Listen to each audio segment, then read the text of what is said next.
Welcome to the City Council study session for Monday, February 3rd. Our first order of business is the Human Services Needs Update, which I'm looking forward to hearing. Yes. Do you want to tee it up? Thank you, Mayor and Council members. This evening, the Council will receive an informational update on the key findings of the 2019 to 2020 Human Services Needs Update. And just by way of background, this update will help inform the Human Service Commission's recommendations to the Council for purposes of the upcoming 21-22 biennial budget. Tonight's presentation is informational, and no direction is being actually requested by the Council, but joining us this evening is our Assistant Director in our Parks Department, Tony Esparza, and Alex O'Reilly, our Human Services Manager, as well as Christy Stranglin, our Human Services Planner, and Timothy Maugh, who is the Human Services Commission Chair. With that, I'll go ahead and turn it over to you, Tony. Thank you. Thank you, Mr. Miyake. Good evening, Mayor, Deputy Mayor, and Council members. As Mr. Miyake mentioned, our purpose tonight is to provide Council with an overview of the findings in the 2019 to 2020 Human Services Needs Update.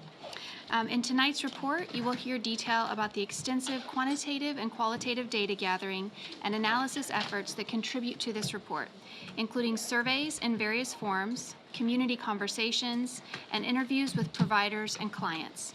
Cumulatively, this data provides us with an updated understanding of the human service needs that exist in our community. The Needs Update is guided by the Human Services Division staff along with the Human Services Commission. The Human Services Division staff is comprised of individuals with experience as direct providers of human services in addition to their work as city human service planners and contract administrators. Mr. Tim Maugh is our Human Services Commission Chair, and he will now describe how the Commission was involved in the report and some key themes that emerged as they reviewed the data. All right. Thank you, Tony. Good evening, Mayor Robinson and council members. The Human Services Commission oversaw the planning and development of the Needs Update, as they typically do every 2 years. In addition, some of our commissioners participated in some of the community conversations. With our upcoming funding cycle beginning in about a month, the Commission will use the information from the Needs Update to help us as we review requests for funding. And last application process, we received $5.6 million in requests for the $3.6 million in funds we had to allocate. Therefore, our funding recommendations, which we will bring to you in the fall, need to be based on data and input from our community about what is needed to help improve the quality of their lives. The Needs Update shows our growth as a city and increasing diversity of our population across both cultures and means. So this highlights the need to bring in voices of diverse cultures and diverse means into our conversations and decisions. We need to continue to reach out and cultivate these voices so that they can educate us about the needs they are experiencing and share what they can contribute to our community. The Commission has observed that housing continues to be a major issue facing the city. This goes beyond just discussion about a men's year-round shelter. The needs and solutions cover a much broader range, including areas that don't always come up in shelter conversations, like employment that pays a living wage, low-cost legal support for landlord-tenant issues, food support, transportation, affordable childcare, and access to affordable health care. All these things can impact a person's ability to maintain housing. Crises in these areas can be the tipping point to homelessness or a reason to move out of our city. In addition to the data analysis included in the report, the Commission also valued the opportunity to spend a year delving into these topics. For example, you will hear later this evening about the increasing youth mental health needs represented in our community. In order for our Commission to learn more about this, we invited a panel of service providers to present additional information about the needs they see, the services they provide, both directly in schools, in city community centers, and in the broader community, and to also identify the unmet needs that persist in the community. We really appreciate the time and effort the Human Services team put into this report and the foundation it provides for our work on the Commission, especially but not limited to funding decisions. And on behalf of the entire Human Services Commission, I thank you for your continued strong support for human services in Bellevue. And Ms. Esparza will now provide you with a brief history of human services and the needs update. Thank you, Mr. Ma. So to begin this evening, we are going to go over a brief history of both Human Services work in the city and also the Commission here in Bellevue. In 1986, Bellevue City Council adopted Human Services policies and guidelines. Resolution number 4815 established the city's role in human services as a planner, meaning that we assess and anticipate needs and develop appropriate program responses. A facilitator, we convene and engage others in the community in problem solving to develop and improve services. And as a funder, we disperse federal community development block grant and general fund dollars to support a network of services which respond to community needs. Per this resolution, in instances where the city desires to directly cause a human service to be provided, the city is to do so through the provision of funding to an existing qualified and quality service provider in the community as a first response. The role of the Human Services Commission is based on City Code 3.61, and it is to advise the City Council on all matters concerning human services planning and funding. Some of the Commission's specific duties include reviewing all requests for funding of human services, developing recommendations on priorities for the allocation of city resources to meet identified needs, pursuing regional cooperation in the planning, funding, and delivery of human services, reviewing and making comment on city actions which may affect the availability of human services in the city, and conducting studies and making recommendations to the City Council in the area of human services. Our Human Services staff work with other Eastside King County suburban cities to collaborate and identify and address the changing needs in our community, as well as prioritize funding services across regional boundaries to maximize resources and services. To ensure collaboration across the East King County Human Services Commissions, we host joint commission meetings at least 2 times per year. These include trainings and sharing learnings to align when possible. Our Human Services staff also work to ensure that Eastside voice is included in considerations for regional planning. On the needs update, Bellevue has been a leader in developing a human services needs assessment and has maintained a biennial report since 1989. The reason for this is simple. In order to represent the human services needs for all of our residents, to those making decisions both at the city and county level, we have found it is critical to have accurate and comprehensive data that includes community voices from throughout the city. In fact, within the past few years, Issaquah and Sammamish have followed Bellevue's lead and have each completed one needs update for their own cities. In addition to guiding funding, the needs update helps staff and other groups to make decisions to ensure that Bellevue residents have the help they need when they need it to enjoy a high quality of life. The needs update provides important data for the entire community. It is used by human services providers, community groups, and those involved in regional planning. We gathered both quantitative and qualitative data in a variety of ways for this report. A phone and online survey was conducted by Northwest Research. Over 400 Bellevue residents participated, and the data was analyzed to provide a comprehensive report. We also held over 30 community conversations and key informant interviews, surveyed the providers in our community, and surveyed consumers accessing some of the services. Through our data gathering, we reached 700 people who we asked about human services needs and barriers to access. What we learned, coupled with the rich information from existing reports and databases, will be invaluable as the Commission goes into its funding discussions. Your agenda memo includes a list of the findings from this comprehensive report, and Ms. Stanglin will now highlight 6 themes that were pervasive in our study. The need for affordable housing has been well documented and is covered in great detail in the city's Affordable Housing Strategy report. In 2019, over 75% of the Bellevue residents who took the community phone and online survey reported affordable housing as a major or moderate problem. This continues to be a top reported community problem. In addition, we saw an increased number of people who pay more than 30% of their income towards rent and housing, which makes them vulnerable to falling behind and potentially losing their housing.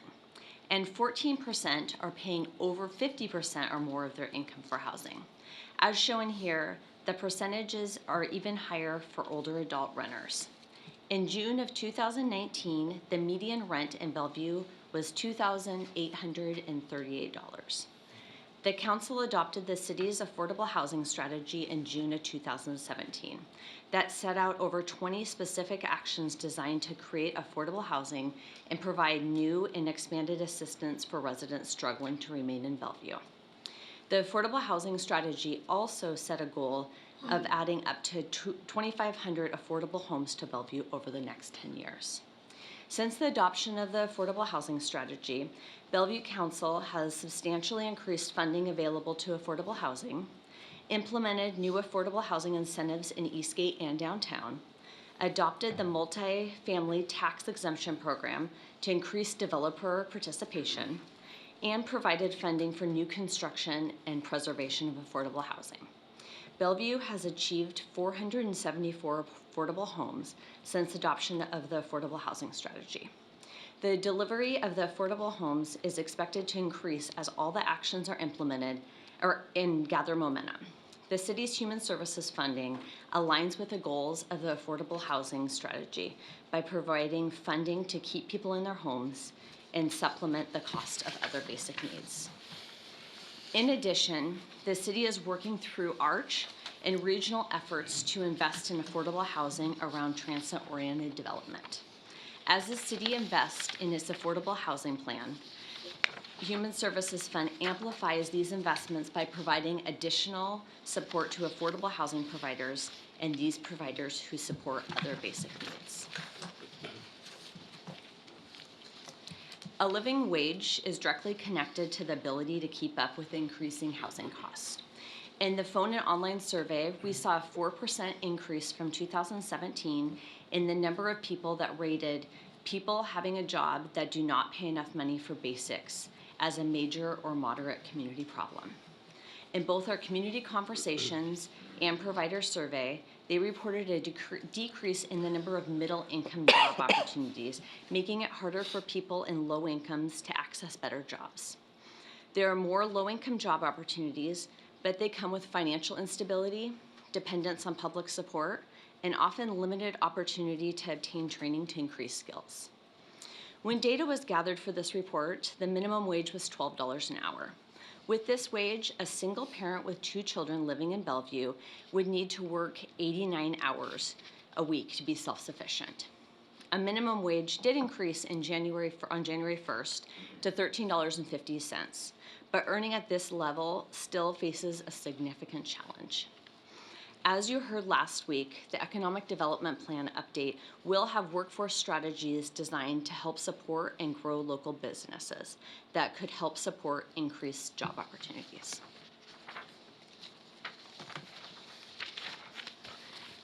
The need for low barrier emergency beds for all populations continue to grow in East King County.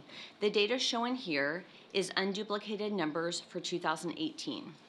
The council's involvement and support to increase congregation for the homeless shelter and day center to a 24/7 model was critical to allow it to open in 2019. This summer, Catholic Community Services and Sophia Way will open a 24/7 program in Kirkland for families with children and women experiencing homelessness. In addition, the city's Bellevue Fire Cares team and the recently added Homeless Outreach Coordinator provide direct support to the unhoused and those in crisis in our community.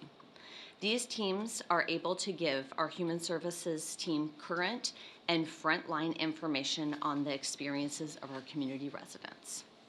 Respondents in our phone and online survey who reported that they had been at risk of or had become homeless stated the top 3 events that led to homelessness or risk of homelessness were increased rent, eviction, and relationship ending.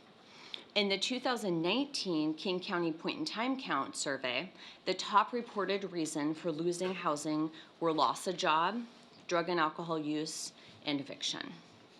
The Human Services Fund supports the continuum of services from prevention to keeping people in their homes to providing services as a safety net for people that are experiencing homelessness.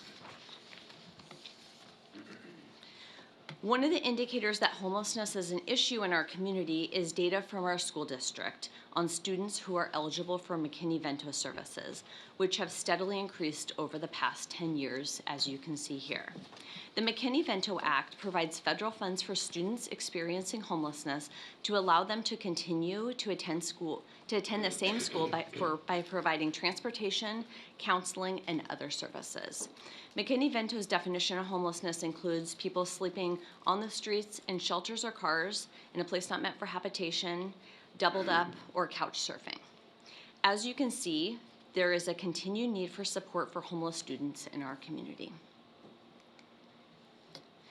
The phone and online survey has always asked respondents or whether respondents have experienced racial or ethnic discrimination in the community or in their home. It has historically been fairly low percentage that have identified this as a community problem. However, in 2017, the percentage of people who identified racial or ethnic discrimination in the community or in their household as a community problem increased from 17 to 24%. In 2018, the number slightly increased to 25%. This data aligns with the comments that we heard during community conversations and provider surveys regarding concerns about immigration and increased fear related to immigration status being a barrier to accessing services. Prior to the upcoming grant review process, the Human Services Commission will participate in a training to further develop their equity analysis skills and to aid them in applying that analysis to their funding process, decisions, and relationships with human services organizations. This is the second funding cycle that the Commission has participated in this type of training. We heard great concerns from the Bellevue School District and providers in the community about the increase of serious mental health issues, including the increase shown here in suicidal ideations for youth. In the provider survey, one provider stated, "There is a mental health crisis for youth and we simply need more resources to have a higher level of staffing to respond sooner." As we heard more concerns we also heard more concerns from providers, school staff, police, and community conversations that there are more people that are using substances, including prescription opioids, heroin, and methamphetamines. In 2018, there were 12 overdose deaths in Bellevue. While there are many efforts among providers and school district staff, more prevention and increased treatment are needed to address these issues. The King County Heroin and Opioid Addiction Task Force has made recommendations to our region to address the heroin and opioid crisis. The Eastside Human Services Forum has tracked the city's progress on these recommendations. In Bellevue, there are now 15 locations that provide medication for opioid use disorder and 6 sites that provide rapid access to treatment. Although transportation is not, by definition, a human service, it is showing up consistently as the biggest barrier to accessing human services, maintaining employment, and allowing people to remain involved in the community, avoiding isolation. In the phone and online survey, lack of transportation is cited by more than a third of the population as a major or moderate community problem. Who does this affect?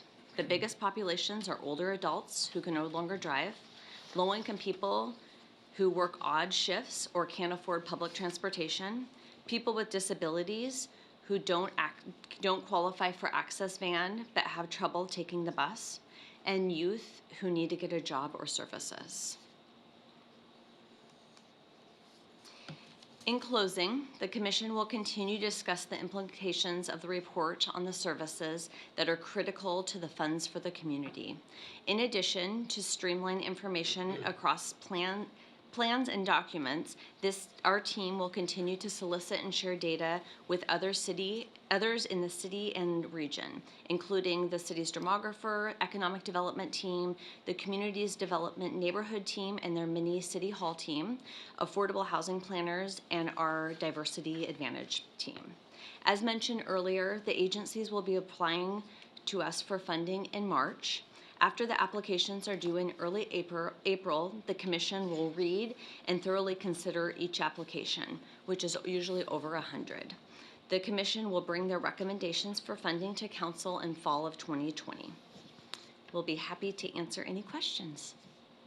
Thank you. Great, thank you very much.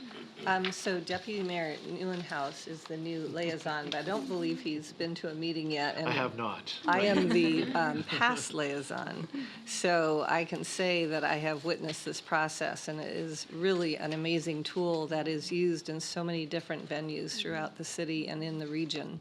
So I thank you for all the work that you do in getting that data and compiling the information we need in order to make good policy.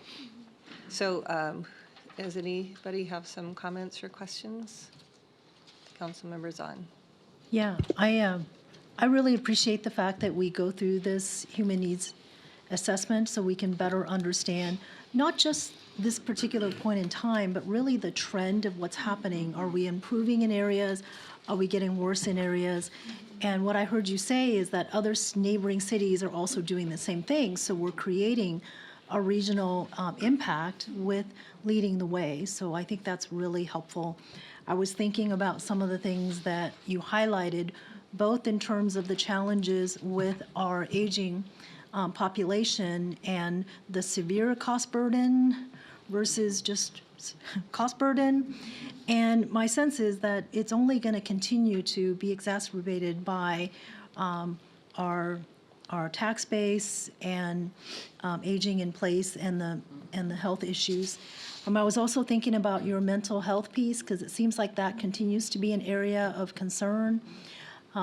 Last week I had an opportunity to hear from the Bellevue Schools Foundation about their Signs of Suicide program, which has been doing tremendous work of actually identifying middle school and high schoolers that are actually some suicidal and being able to get them help right away.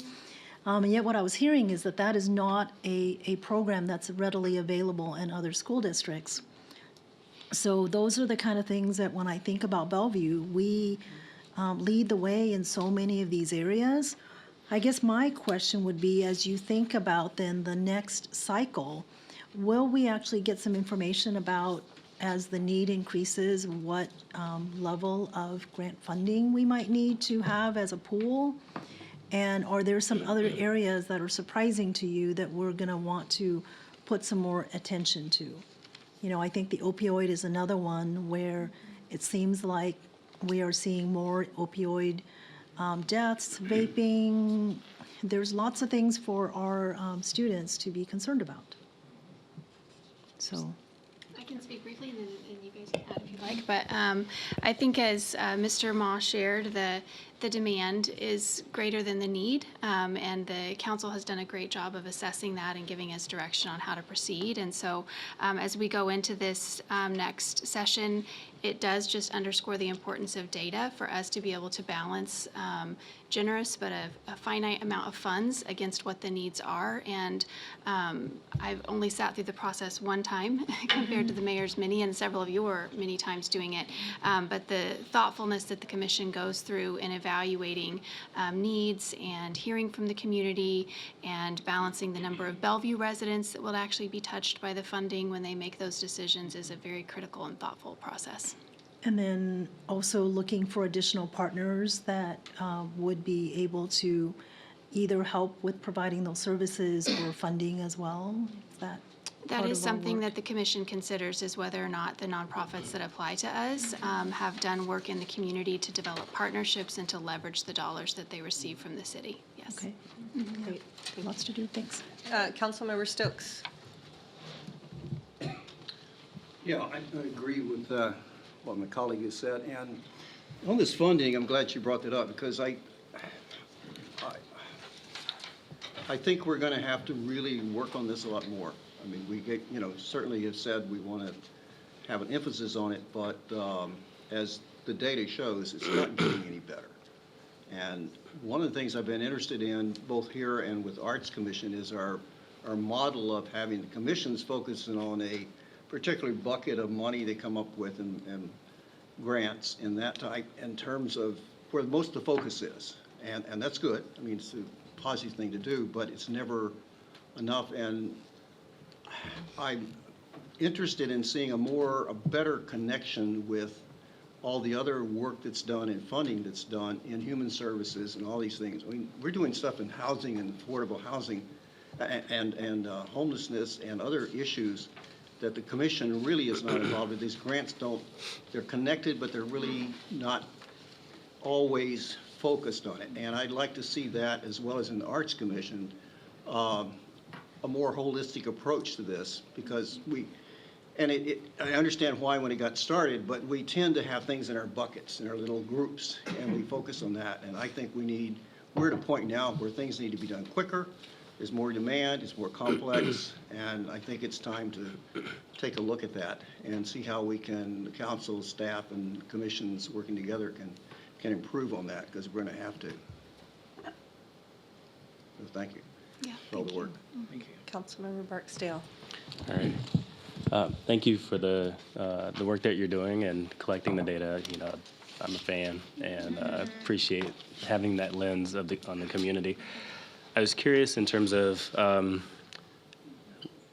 so where would you see sort of areas for change as we go into the next cycle of needs assessment?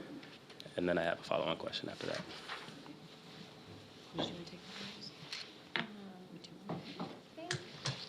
I think we can always improve on outreach to the community. And as Christy indicated, we had over 30 community conversations and quite a robust way of getting to input from our community providers and also from the residents of Bellevue. But I think that we are always looking for other ways to get information about emerging issues and things that we wouldn't hear unless we talked with consumers directly. So that's one way I think we're always striving to kind of improve on our needs update methodology. So that's one thing. The qualitative data that we get, I think, is so critical because it really tells the story about what's happening with the data, which sometimes is a little different than the actual numbers. Sometimes, unemployment data may be, for example, very low, but we're still hearing how those, how many families are not able to live comfortably or even adequately, even though they're fully employed, but at a low wage. Sorry, and then my last question here is, I think the only item in the data that relates to interpersonal connections or relationships is the one on racial and ethnic themes. Is there any plan to expand on that to measure or get a better idea of sense of belonging within the community? We do have a question around that in our survey. It just wasn't displayed in this. In our second goal area, which is supportive relationships, it has some of that information. I think it is, if there is areas that you would be interested in us including or considering including in the future, we'd be happy to take those as well. All right, thank you. Great. Councilmember Robertson. Thank you. Chair Ma, thank you. And please thank the commission. We are so grateful for the work that you guys do year in, year out to help us figure out what to fund and how to best leverage the dollars that we put towards human services. I have a couple of questions. One is with regard to the minimum wage, which I know is $13.50 an hour. I would be curious, I don't know if the data is going to capture it, the percentage of the people who are head of a household who are on the minimum wage. Because a teenager making minimum wage in a household with parents making a lot more is not the same as someone trying to support children on a minimum wage. So that data would be really good. The other data I'd love to see if we can gather it is what the actual average starting entry wage job is. Because I mean, I've seen Taco Time at $16 an hour. So I don't know if Bellevue, the starting wage is the $13.50 at the state minimum or if it's something else. But I think that would be helpful so that we can figure out where to put the money towards human services if, it's figuring out the percentage of people in that situation. The other thing, really more comments than questions. I really appreciated Councilmember Barksdale's comment about the interpersonal relationship. I've been thinking about this a lot because it really helps. We talked about it at when we talked about the Fire Cares program. there was an article in the paper the other day about Meals on Wheels partnering in Vancouver, Washington with a restaurant, and it's actually bringing, people are going there to eat restaurants, but then the Meals on Wheels folks, and it's really creating this community for people, which makes their lives better. It makes them less at risk, it enriches their lives, it probably helps with mental health and physical health.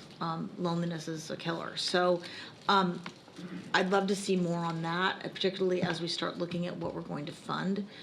Things that draw people together, I think, are very, very much along the lines of prevention.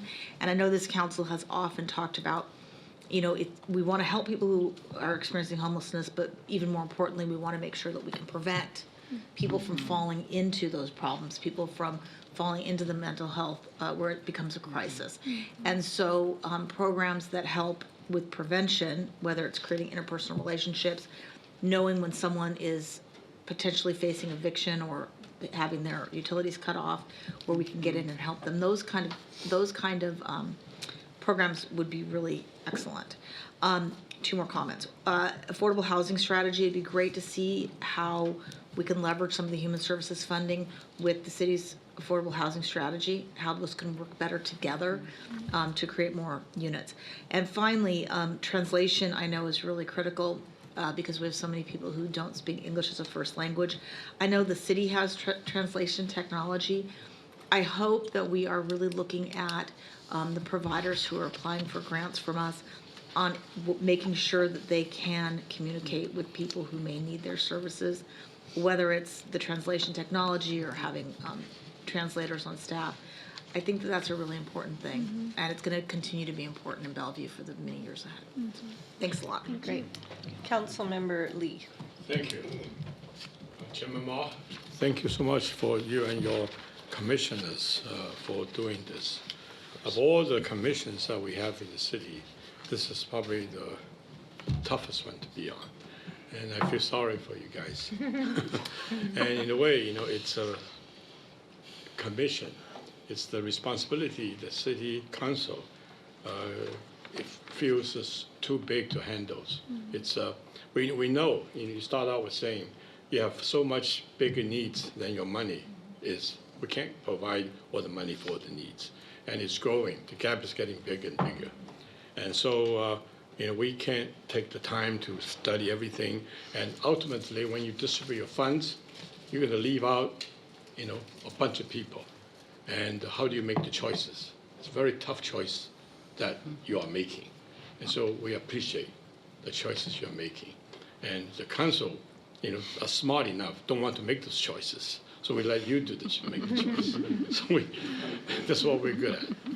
Anyway, so the thing about human services is that, it's not something that the city government can deliver the services because we have service providers, nonprofits, professionals, and they can do a lot better job. They can do it more efficiently, effectively, and they are out there doing it every day.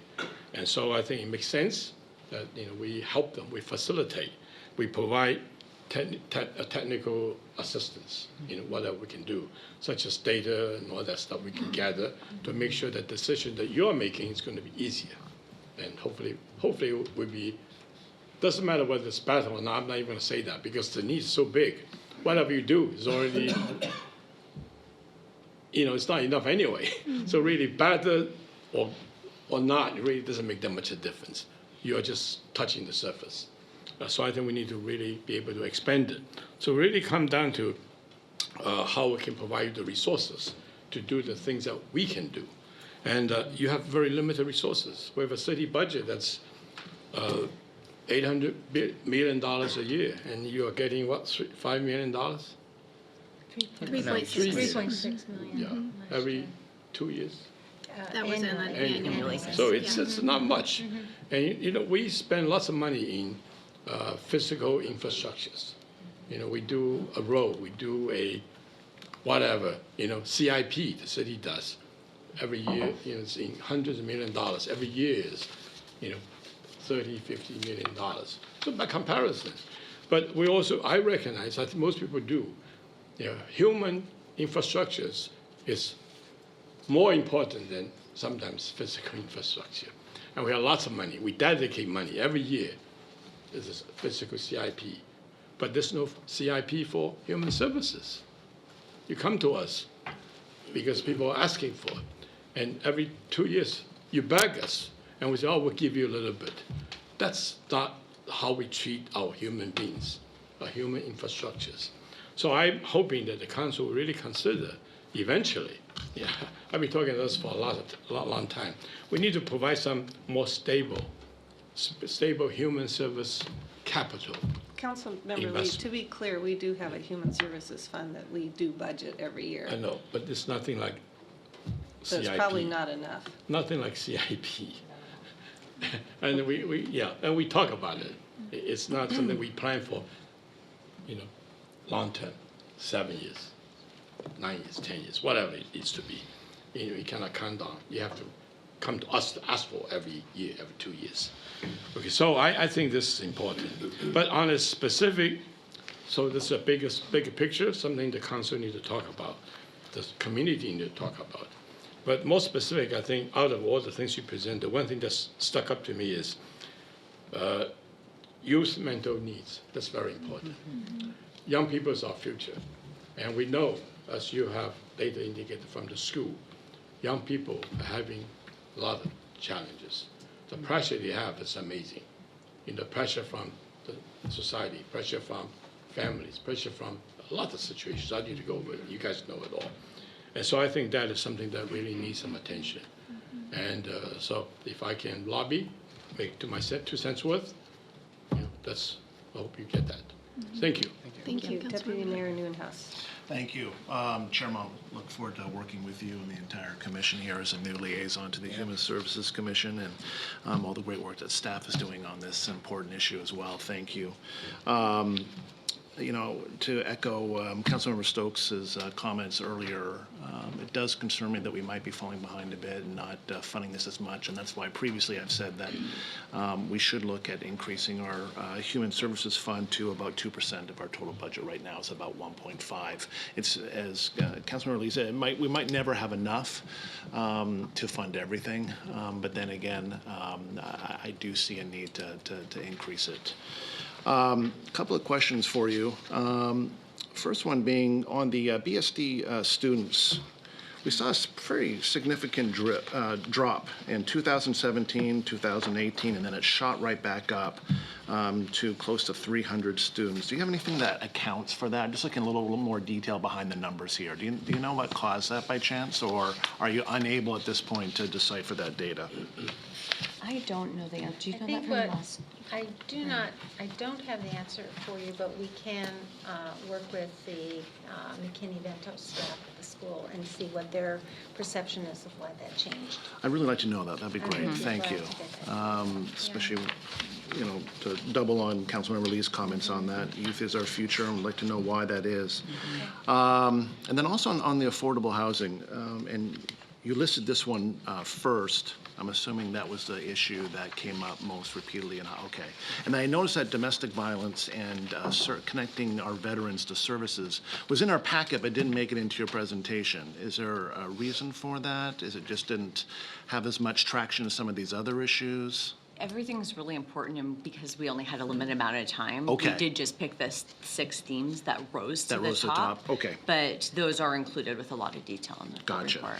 So of the requested 5.6 million previously, and we can only fund 3.6, but of the 5.6, I'm curious, on the affordable housing front, how many requests and for what dollar amount were there for affordable housing?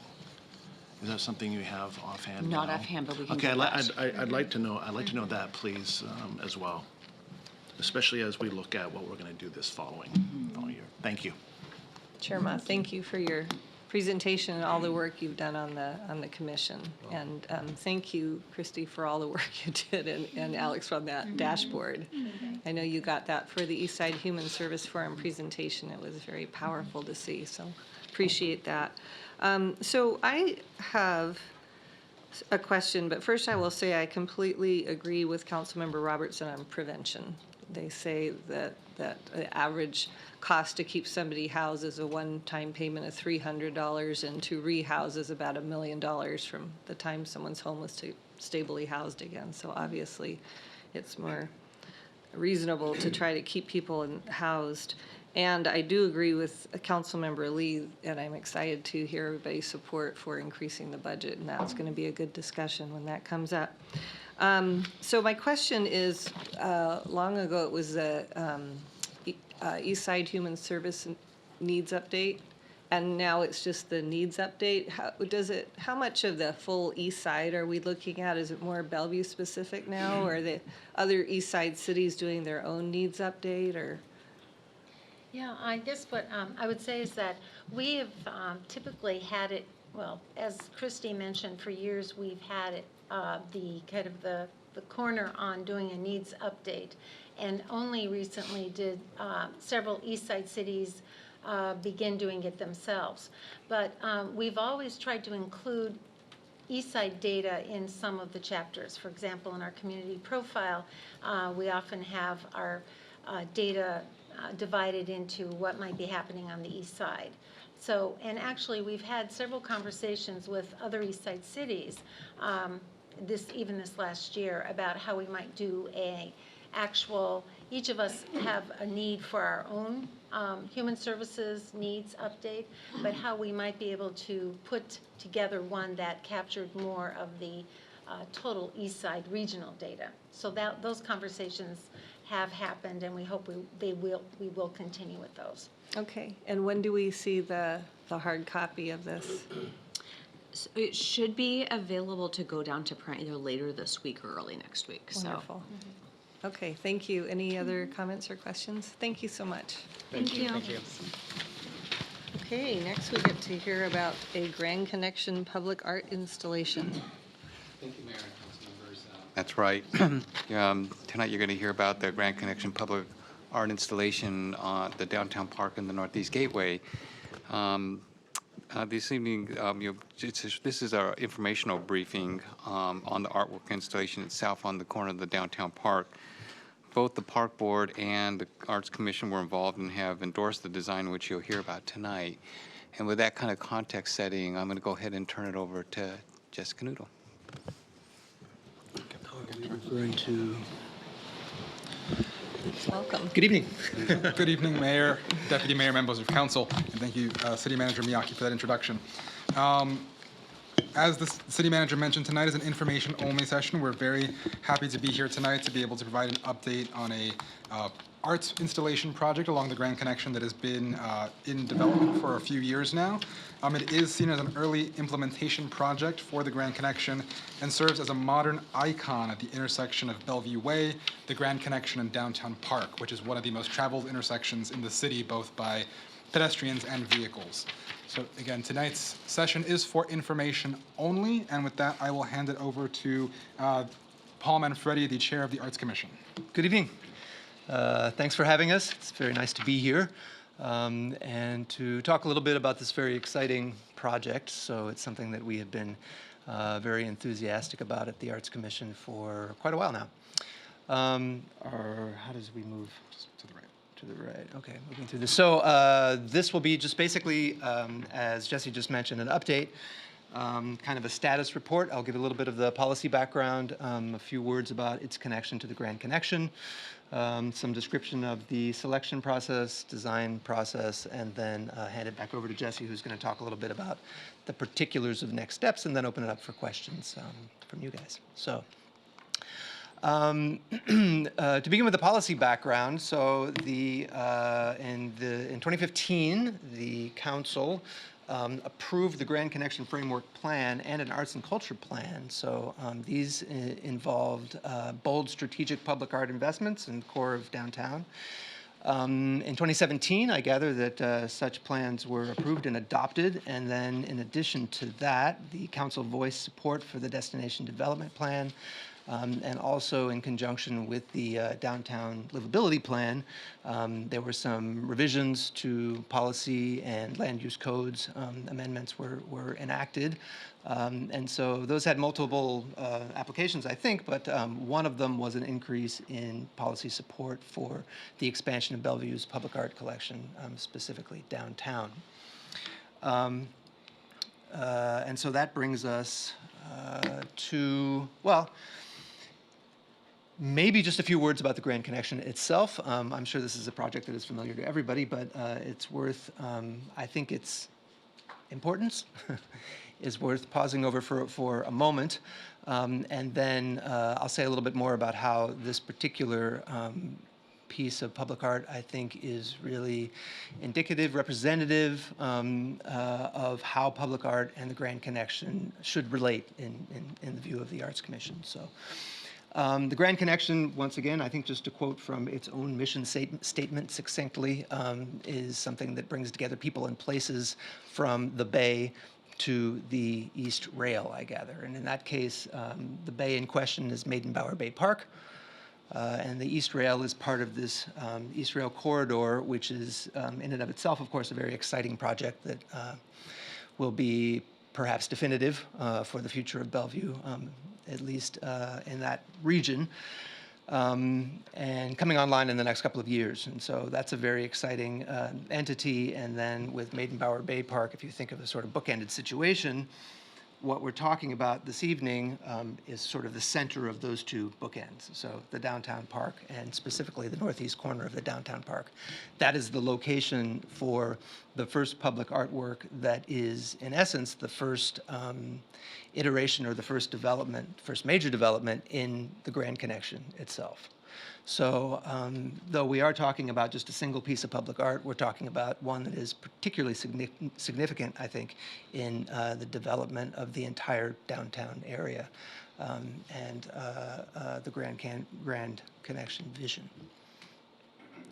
So again, its location is the Bellevue Way and Northeast 4th Street. It is also described as the Gateway, which will bring the park, how to put it, people into the park and people from the park out into the downtown. I think a sort of ongoing issue that is no doubt familiar to everybody in the room is the fact that we have this wonderful asset, geographical asset in the downtown park, but if you don't happen to be familiar with Bellevue, you could be standing right next to it and not even realize that it's there. And that is because it is somewhat obscure if you're standing outside of the park. So this project, public art installation and the rest of it, is an effort to change that situation, to create a gateway, an opening that further connects the sort of recreation and leisure element of the downtown park with the work and sort of shopping-centric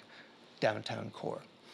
Among other things, it's probably worth mentioning that roughly 35,000 vehicles pass by this intersection every single day, and that is just on your average day. If we think in terms of other major moments in the arts calendar, the arts fair, late in July, earlier in that month, of course, the July 4th celebration, and then the now annual Bellwether Arts Fair that happens in the early fall. These are all moments when this particular space, because of its proximity in the center of downtown, will be more fully activated. So in short, it is an extremely important piece of public art that we're looking at. Given that, it was clear from the outset that we needed to find somebody good to do this work. So in 2017, a committee was formed comprised of membership from the community development, from the artists community.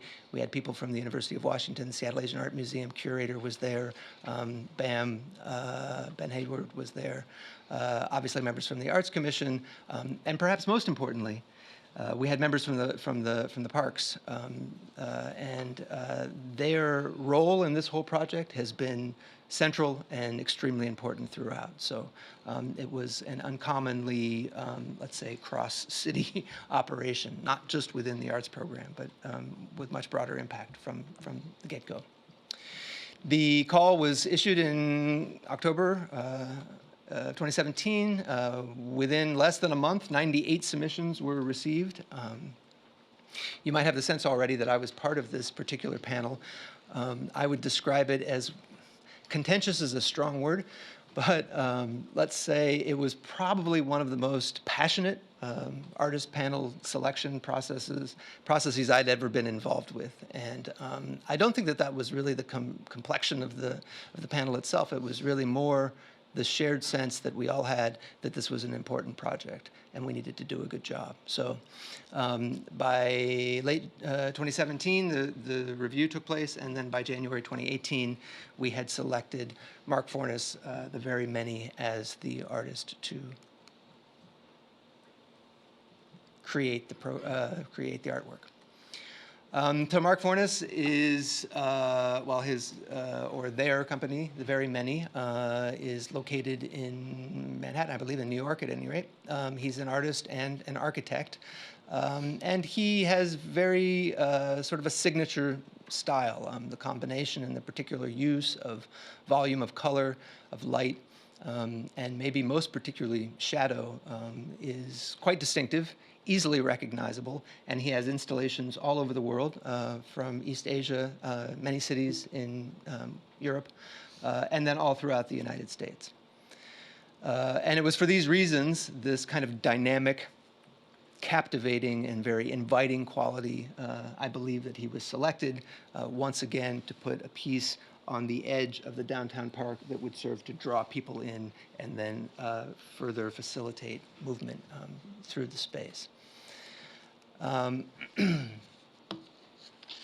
Very distinctive and easily recognizable, but I think it's important to observe that from the very beginning, this was a completely downtown park Bellevue project, which is to say that Fornes and his team were working with parks and with other city people to create something that was very specific to the site in question, will be absolutely unique, and approaches our goal of creating something that is fundamentally iconic, a major landmark, once again, in the Grand Connection.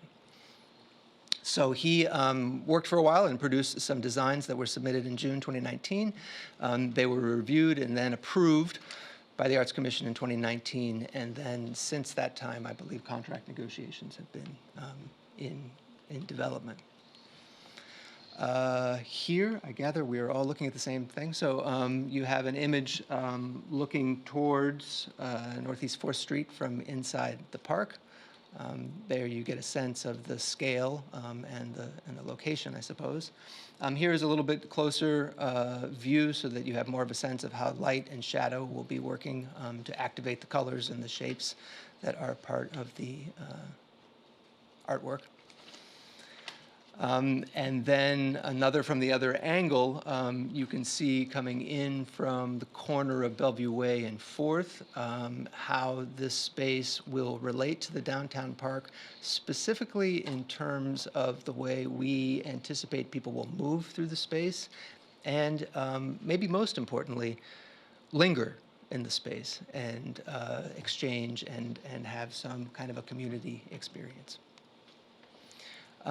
It's important to note the color has not been firmly established, but one attribute of the artwork that Fornes is planning to create would be somewhat more vibrant if we're looking at it from the top than it is somewhat more muted when you're down on the ground, which is to say that this is a piece of work that we expect will be appreciated by not only the people who are sitting under it or walking through it or standing beside it, but also who are living above it and looking out of their windows and down into the park. That's just another view.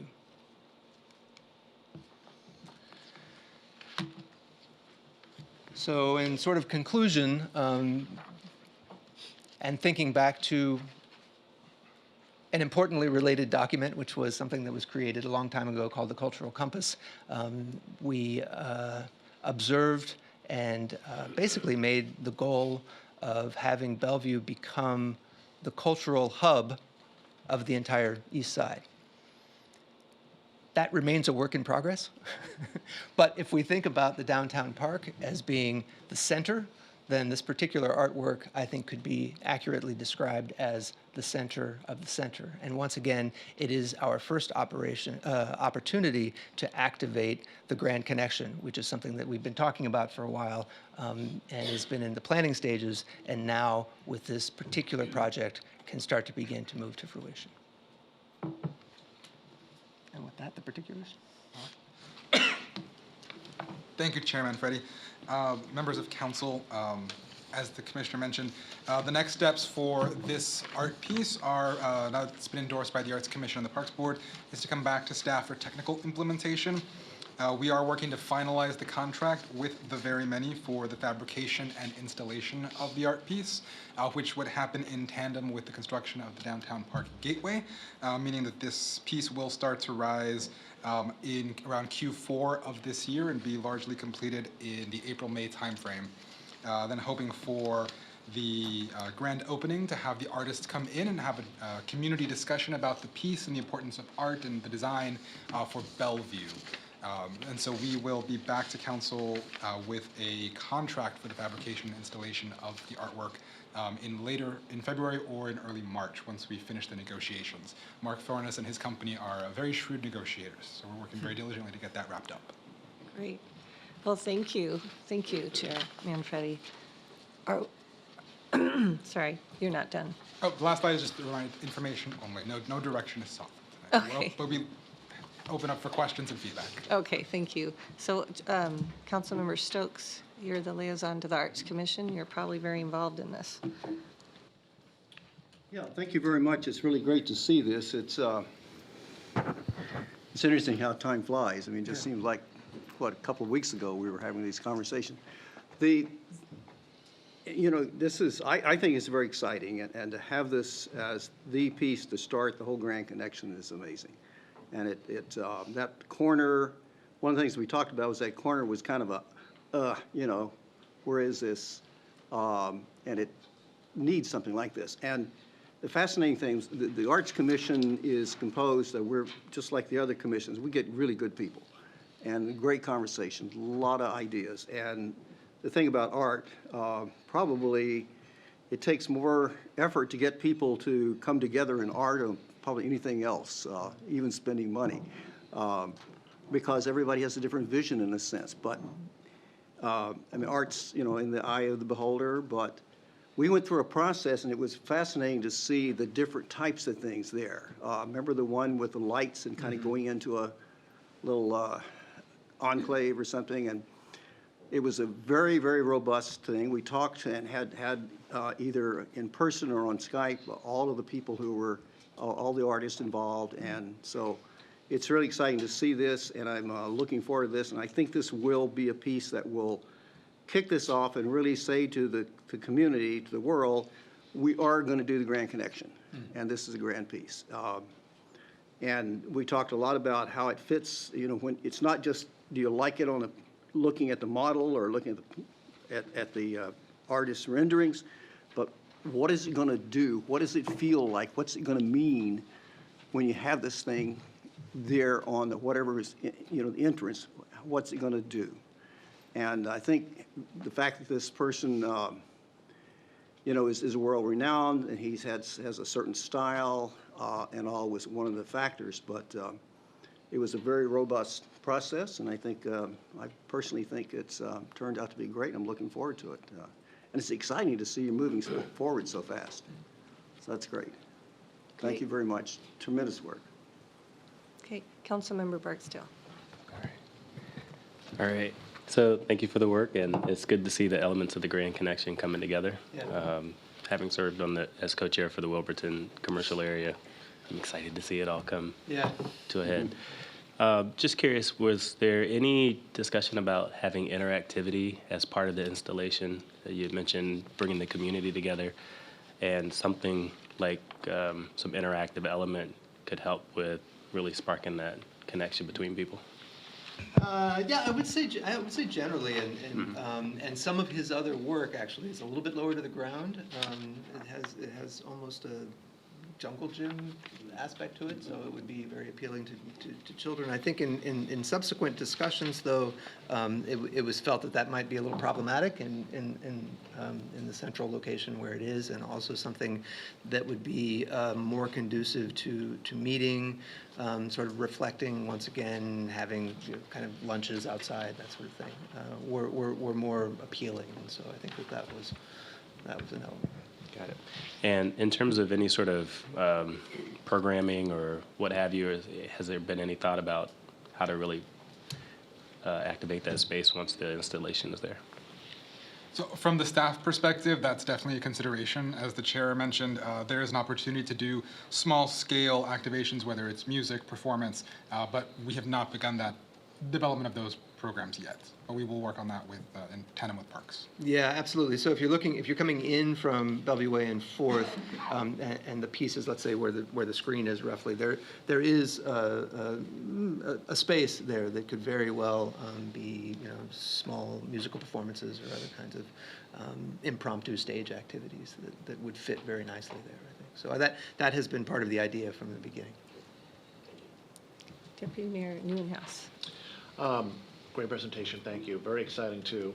Just a couple of questions. So, and just asked this morning if this is going to be the entrance piece for us. And what I heard was no, but this really does look like is there any other art installation going to be in front of this, or is this going to be the major art installation on that exact corner? Or is there more room, or is there other thought to any other art or entrance, whatever that might look like on that corner, or is this the central piece? My understanding is this was it. Am I wrong about that? So it will be the largest, most visible piece from the intersection. Okay. I'm not familiar with the latest designs for the actual park project, but my understanding was they were looking at some other design elements that would be incorporated into that portion, closer to the street. Closer to the street. Okay. Do you know when that might come to fruition, when we might be able to talk about that? I'm not sure about that at the moment. Okay, fair enough, thank you. And then the piece itself, I'm curious what kind of material it's made of. I'm just thinking about the lifespan of this, because it's very cool, but it also looks very fragile to me, and the significant investment by the city in such an amazing piece of artwork in the park. We want it to last for many years for people to enjoy it. Do you have any sense of the longevity of the piece? Yeah, we were having this conversation just the other day, actually, and Scott is not here with, what is the name of the coating?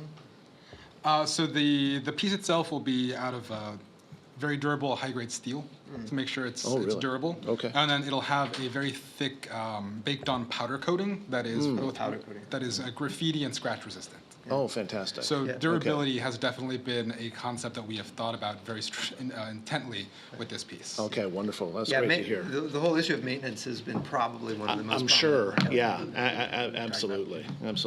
And where is this vaunted willow in Canada? This other piece that looks amazing that you highlighted in our presentation. Do you know where in Canada that is, by chance? I don't actually. Okay. I believe it might be in Calgary. Okay. But we can find that out for you if you'd like to take a visit. Well, you never know, just in case. All right, thank you so much. That one. Yeah, I did know, and I've forgotten, because I do remember looking at more photographs when I first went through. Great. Councilmember Lee. Thank you. Well, our commission is another one of those where we have no clue of the taste in art, so we depend on you guys, the commission, to make sure that it's wonderful, and it's obviously could be controversial. That's why we again remove ourselves from controversies. Let you take them. So that we can argue about it. Yeah. You can argue about it. See, we're very, very smart, shrewd. However, as the budget guy on the council, what is the cost for this piece? I asked the staff this morning, what is the cost to make this? And also, there's a cost that we want to see what's the benefit, cost-benefit analysis. And I know this has benefit because, Jesse mentioned it will be economic development, economic benefit. You mentioned Gateway, draw people, a memorable place in the city, and will help be beneficial for the rest of the city. So maybe you can tell me a little bit about the cost and what's your perceived benefit economically, from this wonderful piece of art. Yeah, I don't know that I have the details on the cost. I think probably Jesse is more familiar with those. Although I will just make a comment coming back to what Councilmember Stokes was saying a little bit earlier about of all the things that I've been involved with the Arts Commission, this has been the one that has been supported by more elements of the city and city budgets than I think anything else. And so this really has leveraged support from all different, let's say, pots of money, if we put it that way. Anyway, Jesse, you have the particulars of the finances. Of course, Councilmember Lee, in terms of the budget, there are two pieces. So we executed previously a contract for design, and there is also the fabrication contract that will come back to council. The total cost is roughly $950,000 for this piece of art at the intersection of Bellevue Way and Northeast 4th. In terms of relative cost, the staff does believe that that is a cost that is very efficient in terms of the piece we're getting back. In terms of relative scale, the city invested about $500,000 in art at Maidenbower Bay Park. So in terms of scale, it's very similar because this is a much larger, more visible piece. Other investments in the region have included Redmond, which recently built a similar pavilion in their downtown park for about $1.5 million. That is, from my perspective, much less beautiful and much less iconic. And the most famous iconic piece that we can think of is the Bean in Chicago. Everybody kind of knows the Bean. That was a $23 million investment. So for about $900,000, we do believe the city is getting a very iconic piece of art for a very low investment. I'm not getting the answer about economic benefit. Oh yeah, that was mine. Yeah, iconic. We started with how much iconic. did it cost, Yeah. and now we're going to get it to the economic benefit. Right. Yeah. Although what Jesse was just saying though did jog my memory. So one other element just to add about the cost, I do believe that this is quite low if you look at the very many projects that are around the world. So of that size. of the projects that he has participated, or that they have participated in, we're getting quite a bargain for what is being installed. First of all, second of all, though, I would just reiterate Jesse's use of the word iconic. This is a moment in the development of the Grand Connection when we are making a statement. And that statement is basically that Bellevue is a world-class city. It is actually a destination. It is not something that you're passing through. It is something that you are coming to, and you're coming to spend time in the city. So you're doing that not just because you work here, but because you want to visit and experience what is rich cultural offerings. And until we actually have that, and until we actually build that, that's not going to be possible. So part of the philosophy of this investment in the Grand Connection, generally speaking, is that it will make Bellevue into something that we have aspired to for a long time. Okay. Well, last word. Being a council member, a politician, I'm no connoisseur of art, so I don't recognize, but that doesn't matter, I think one of the distinguishing characteristics of art to be recognized, it's like in Seattle, they have the sculpture art park, sculpture park. And they have lots of nice, beautiful art pieces. They have very famous people. If you have a piece of Rembrandt, painting, I guess, put in Bellevue, or somebody will recognize it. I think that kind of carries, to me, for a regular layperson, the distinction that you want to have is Bellevue is, in the top echelon of art, recognizing it. And I think we have to, in a way, perhaps we need to build this up. I don't know whether this carries the same prestige and weight and recognition. Maybe it does. I'm not sure. So and that's the reason why there may be a scatter of many, many kinds of art pieces to the millions, obviously. It's very expensive. That would draw people. Maybe individuals, manufacturers would donate, patrons. So that would really draw the attention to Bellevue. Now we have a museum, we have a sculpture park, we have pieces of recognized, important historical, whatever that may be. That's just, my layman's throw at you, which are experts. Maybe you can address that question, talk about it a little bit, So if that carries the same weight, then it will be, yes, very economic way of getting the attention we want to achieve. Well, I can So say briefly that indeed a variety of artworks have always been conceived to be part of the Grand Connection of various levels of, let's say, eliteness. But I will say that in the context of that review panel, the very many was ultimately selected, I think in part because of their reputation. So there were other artists that, well, let's just say I personally found more interesting, but gradually realized that the need for this iconic statement is one that necessitated the selection of this artist precisely because of his position. Good. I don't question, your judgment. That's why we have you as our art commissioners. I just want to throw in the question regarding the cost benefit and economic development piece. So I think it would be great to address it a little bit, like you are saying, make some relative comparisons. Hey, this is going to do the work. Much appreciated. Thank you. Councilmember Robertson. Thank you. I think this is an exciting piece of art. The couple of comments. We haven't done a big piece of art like this in a long time. I think probably since The Root, which was a long time ago.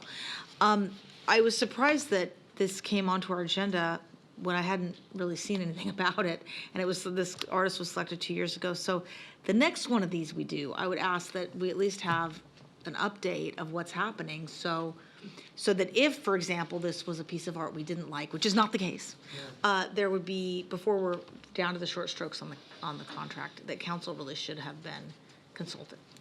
This is a comment to Jesse and to Brad, not to you. Okay. So I think that I don't remember that as being part of the process. It wasn't. I mean, I was surprised that you guys selected the artist over 2 years ago, and You didn't hear about it. I didn't hear about it. Well, no, it's not on you, but this is the first big one we've done in a while, and I think it would be very helpful if the next time we do one, you come to council, just for a check-in to make sure that we really do like it. Because I was looking at this guy's art, and if it was one of the ones that looks like a virus, which are a lot of his pieces of art, by the way, it's theverymany.com, if you want to look at it, I wouldn't be very happy if it was one of. I mean, they're very iconic, but some of these are really, really odd. So I really like this one though. So, Good. And I think that it is very consistent with a lot of the art that we've done in Bellevue. We have The Root, we have our informational boards, which have the mushroomy theme, and this is consistent with that. So I think the natural theme, but architecture and is just really, it's iconic is a great word. I like it. I really like it. The two things I would recommend that if they're not already in the negotiated contract, we got to negotiate back hard. One, I'd like to make sure that he doesn't replicate this someplace else. Okay. It looks like he has a proposal for Coney Island, New York City that's somewhat similar. If we want this to be iconic, we want it to be unique and to stay unique. It doesn't look like anything he has elsewhere. There's a consistent style, but I would want to make sure we don't have something that's too similar. To address that question, Councilmember, yes, we are negotiating to make sure that we have essentially the intellectual property rights to this piece so that it cannot be duplicated in any other place. Right, and if we want to sell photos of it, that's for us to sell, right? Correct. Yeah. Correct. Okay. We're working on that. Super. So, but also, to make sure that he doesn't have something too similar elsewhere.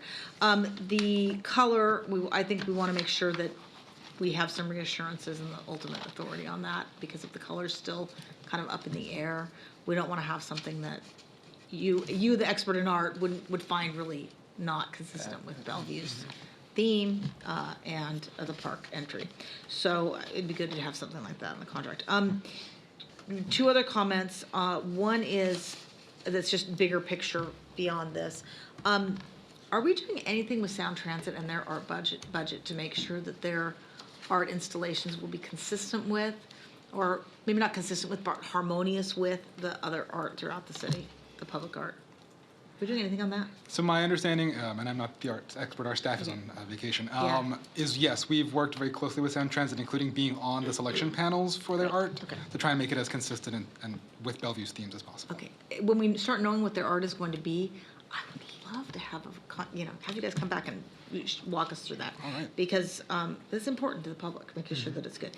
And finally, one of the things I've been talking to the former Parks Director about for 8 years is I would love at some point on the Grand Connection to have the Bellevue letters that kids can climb on that are an art installation. That would be one of those photographed places. It's a toy, it's a message, it's a photo Instagram spot. Just putting my 2 cents in for that because I think it would be great. And back in the day, I've been talking about this so long, Claudia said, well, there's a V in Bellevue so I can put my son on it. So, that's how long we've been talking about this. I'd love to see something like that eventually. So thanks so much. I really appreciate all your guys' work on this. Councilmember Zahn. Yes, thank you. Yeah, this is very, very exciting. I do have a couple of questions. So when you talk about finishing in 2021, is that the same time as the entire Gateway Park being finished? Correct. So it would be finished at the same time? Yes, this was designed in tandem and it will be constructed. Okay. And then it also said something about, as part of the Corner Plaza, a water feature, so that's in addition to this? Correct. And where is the water feature in relation to this? So I am not, again, the expert on the park design, but I believe if you're looking at the piece from the corner of Bellevue Way, it'll be on the left side.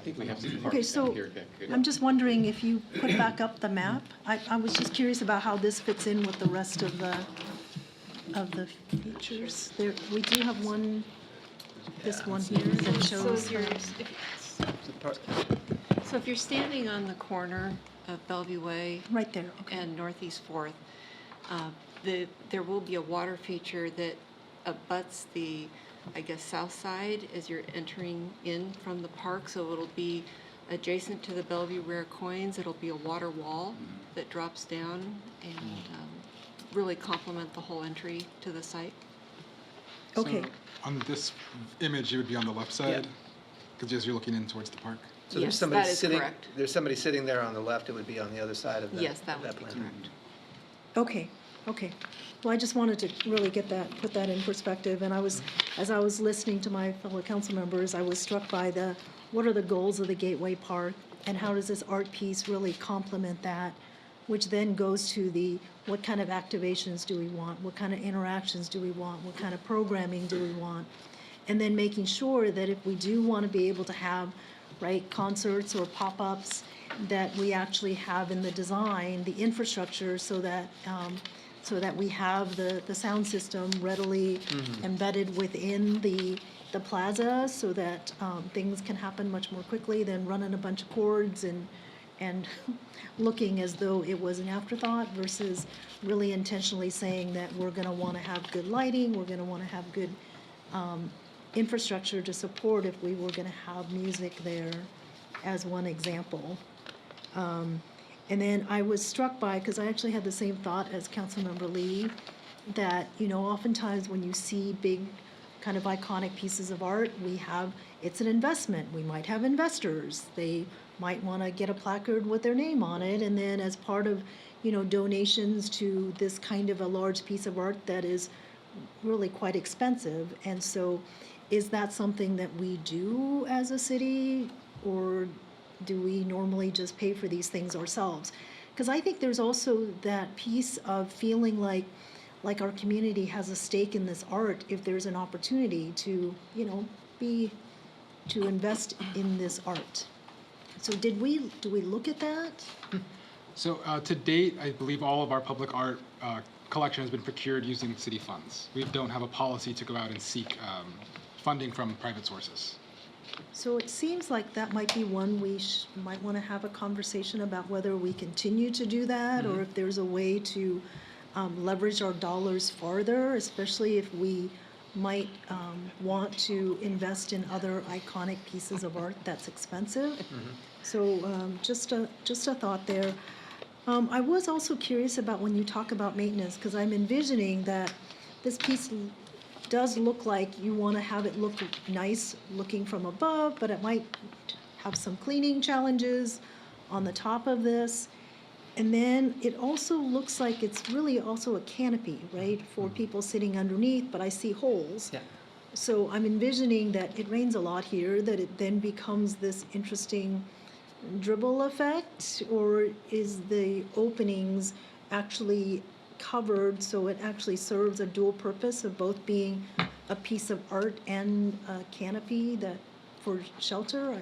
I couldn't really tell in the picture. Yeah, I don't believe the intention is to have us sitting underneath it during a rainstorm. So, however, coming by, because the water effect will become part of the art and will be, quite beautiful in and of itself, but probably not the driest place to have lunch.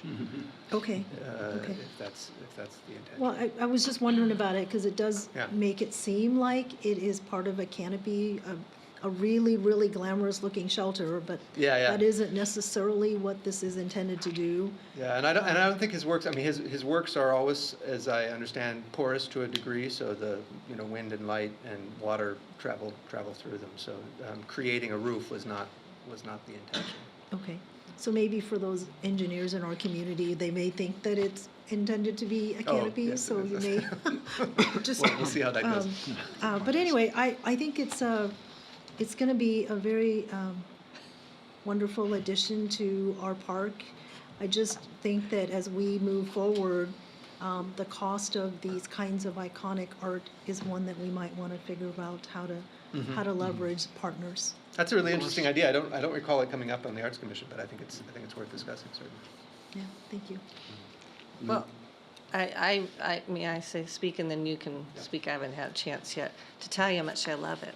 Great. Yeah, I think it's great, and I love that it's unique to his other art that he's done, and I think it's going to really complement the Inspiration Playground on the other corner of the park. Indeed, yeah. Yeah, so it's very, very nice. And I like that we involve the Parks Commission, the Parks Board, in the decision-making. I can only imagine all these different opinions, and then we want to have the council weigh in as well, so that sounds exciting. But I feel like, you've done a very good process, very robust process, and I like your recommendation. And thank you for that. Councilmember Stokes. Yeah, I'm just going to go back to a couple of questions came up. One, as I understand it, what it says in the memo here, actually the funds were allocated in the 2019-20 budget. Some of the funding began Some in the funding. 2017-2018 budget. Yeah, and then supplemented. but I mean, we've had it in the budget, and I do believe, and the design wasn't adopted at that time, so it hasn't been a 3 or 4 year gap. And I do believe that we went over some of the, briefly, but we could do a better job of, it's always that question before you bring the person on, you have to go through a process to see what they're going to do. So this has been fairly close to that final decision on that piece, right? The total? Yeah. Correct. Okay. So I'm just saying it's something we have to look at, but it wasn't that we did something 4 years ago and now we're just springing it on the council. I mean, I think Councilman Robertson had a good question. I just want to clarify it a little bit that it wasn't quite that, and we just need to make sure to bring these forward. But anyhow, it's really exciting, and the funding. The other piece, when we went to, and we've done this on the BDA trips in several places, and Dallas is the last one, and the fascinating thing about that is a lot of their arts, and particularly museums and everything else, is funded by the community. Right. I mean, it's basically people with a lot of money who want to have their name on it, but it's a different approach. I mean, Seattle does that. It's something we could look at. I mean, particularly if we're talking about doing a lot of stuff in the Grand Connection, it may be public-private partnerships may be a good thing for this, too. Yeah, I like that idea, too. Yeah. Great. Well, thank you thanks. for the presentation. Thank you. We Certainly. appreciate it. Our pleasure. Thanks for having us. So I'll be right back. I'm going to give Chairman Freddie a minute.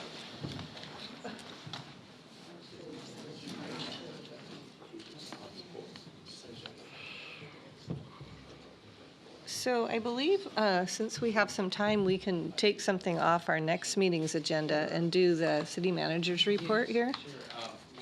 One item that is appropriate to bring forward under that was on the manager's report to the study session, and that is our 911 Smart Mobility Integration Award. This is really a good news story. We'd like to highlight is our award-winning project that advances our smart cities and our smart mobility plans to benefit those that travel in Bellevue. This effort, although it's going to be presented by transportation, is an all-one-city kind of effort, which a number of our other departments were involved in. as well as our partners in NORCOM. So with that, joining us this evening is Mark Poor, Assistant Director in our Transportation Department, as well as Fred Lang, who is our RTS Manager in our Transportation Department. I'll go ahead and turn it over to you. Mayor Robinson, Deputy Mayor Neuenhuis, and members of the council. So as the city manager mentioned, we've recently been recognized for an improvement on how we manage our transportation operations. So the question for Fred and I, as we prepared to brief you on this evening, was how would we describe this achievement? And the best word for it is integration. And we can talk about that integration in terms of our smart city plan, Bellevue Smart. This plan, as you know, has 6 main elements that we're trying to advance as we advance as a smart city. We believe that the effort that was accomplished with this achievement advances the public safety element, the transportation element, and also the connectivity element as we integrate in 2 systems from 2 separate agencies. Excited to tell you about that tonight. So what's been achieved? We can talk about this in terms of the agencies involved. The first is NORCOM, the Northeast King County Regional Public Safety Communications Agency. And then, of course, the City of Bellevue Transportation Department. And I would be totally remiss if I didn't remind everybody that without the Information Technology Department, none of what you see tonight would have ever happened. Their expertise was very key to this effort. So why would we integrate these systems? Well, let's look at what these agencies can offer in terms of transportation operations. So NORCOM has highly skilled, trained dispatchers that are in constant communication with our first responders, our police, our fire department, and they're out there responding to incidents that are of interest to transportation. Traffic collisions, other incidents such as road closures or a tree across the road or a traffic signal that's not functioning correctly. That's great information. Transportation Department also has highly skilled traffic engineers that work in our ITS group, and we have some really great smart mobility systems that we can leverage. Our traffic camera system, for instance, we now have 120 traffic cameras spread throughout our town so that we can monitor traffic operations. And as you know, we have our traffic adaptive signal system, SCATs, that enables us to get in and out of congestion sooner.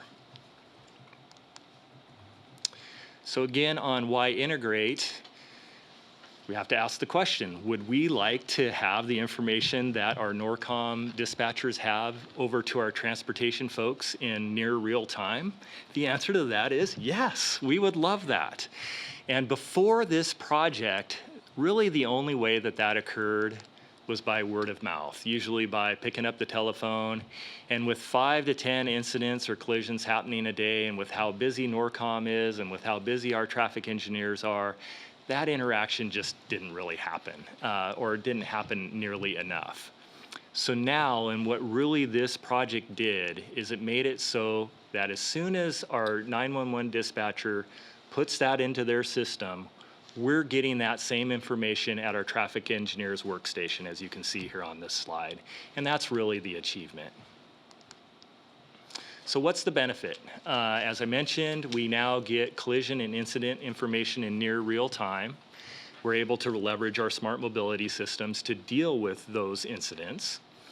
One thing that we haven't talked about yet is collision and incident video archiving. We did this over 700 times in 2019. So when this heads-up display comes around, we can see if that incident was captured on video. And if it was, we will typically archive that because it's very valuable, say, for our police department in investigating a collision, or the people involved in the collision, or the insurance company, or the legal professionals that might get involved. We've received a lot of kudos for our ability to provide those video clips to those that are interested. It also helps us with recovery of damages to city property. During snow events, we have a lot of damage to city property as vehicles inadvertently slide into light poles or traffic signal cabinets. Through those video clips, we were able to help our risk managers recover about $70,000 in property damage to city property in 2019 alone. So we definitely want to keep that going as well. Gives us an opportunity to build on this achievement. I know NORCOM's already talking to other cities about the possibilities that we've realized here in Bellevue. And Fred is always thinking of other things that we can do to improve upon these types of achievements. And then lastly, it exemplifies and inspires Bellevue's core values. Two that immediately come to mind, obviously exceptional public service and innovation. And I really have to congratulate Fred and his group. They're really able to look at what the different possibilities are, kind of analyze what the roadblocks might be, and see if we can kind of push through those by bringing people together. And it's a great example of what happened here. Again, as the city manager mentioned, we have been recognized for this by the National Operations Center for Excellence. It's a partnership between AASHTO, the Institute of Transportation Engineers, and the Intelligent Transportation Society of America, with the help of Federal Highway Administration. Our award was Best Use of Management Data to Improve Transportation Systems Management and Operations. And although it was a runner-up award, we got second place. This is really still pretty remarkable because these NOCOE awards typically go to the big highway agencies, the WashDOTs, Maryland DOT, City of Houston DOT. So for a mid-sized city such as Bellevue to get an award like this, very exciting for us. So as we wrap this up, I'm just going to turn it over to Fred. He's going to talk a little bit about what our traffic engineers actually see on their dashboard at their work site. You have a pointer? I think there's a pointer on there. Just go ahead and go. Oh, there we go. So imagine this piece of software is already residing in our engineer desktop. So we always are looking at it. So when the 911, they receive a response to an incident, within a couple minutes, they will show up right in here, in this column here. This is not a live demo. You're welcome to come to our 7th floor and then to our traffic management center. We are happy to show you a live demo of this. But imagine this is a live demo, so they will pop up right in here. So when they pop up, in here is also at the same time pop up in an integration map with some kind of a sign. It says incident or it's other thing. And then if we have a camera nearby at that locations, then the camera icon will pop up too. So we know at this location, at this point, at the incident, we have a camera. So as an engineer, we can easily from here, we'll click on this icon and then we bring up the live camera right away. And we also can click on the link to the 911 and look at some of the detail of that incident. We are not interested about all the private information. All we are looking at is that a blocking? Is this an injury? Is this a serious incident? So when we see a word blocking, oh, it really the red flag. Okay, we have to really manage it. We bring up the intersection. Then at that point, the engineer will make us decisions. Hey, do we need to change some of our signal timing to manage our signal timing? We make sure it runs safe. We do not want another accident happen. And at the same time, we find out with the help of the signal timing, most of the time we can reduce the recovery time by almost 50%. Think about it, and after the car is clear, normally the time, the critical time is how fast they can get a tow truck. The faster they get a tow truck, I mean, the incident clear, the faster. After they get a tow truck, I mean, you know that maybe the traffic already back up, I mean, miles. But with the signal timing, now we can really flush the car and then really reduce, I mean, the traffic. So this is the aspect of our managing. We are all in this map. We are also able to look back about more than up to 5 days of the incidents, because all our incident is being recorded up to 30 days. So we can always go back and look at it. And right now, we are all our camera cover about 60% of our intersections. So in 2 years, our hope is we'll be 100%. So what that means is anything happen at the intersection, in 2 years, anything happen in this section, you will have a camera, and we will be able to manage it and also adjust the signal timing if needed. We can also go back up to 5 days. For example, I mean, say a Monday will come up, we heard from someone, hey, someone hit our signal pole, hit and run. And we can go back and trace it and see, hey, do we have a camera? If we have a camera, we can look at the video, and then we may able to recover, see who hit it, and then able to trace back and maybe recover the damage from those parties. So, I mean, those are very brief, that was with a brief, quick illustration of how we use the integration map. Is really give us a excellent tools, another tools for us to manage traffic, become more and more challenging in Bellevue. So again, welcome to drop by 7th floor. We're happy to show you what's going on there. I'll be there tomorrow. Yes. Any questions? That's great, thank you. Go ahead, Councilmember Robertson. I have to tell you, I have a friend of mine who had an accident, that intersection you were showing, and was told he was at fault by and he said, is there video? I said, go to the city.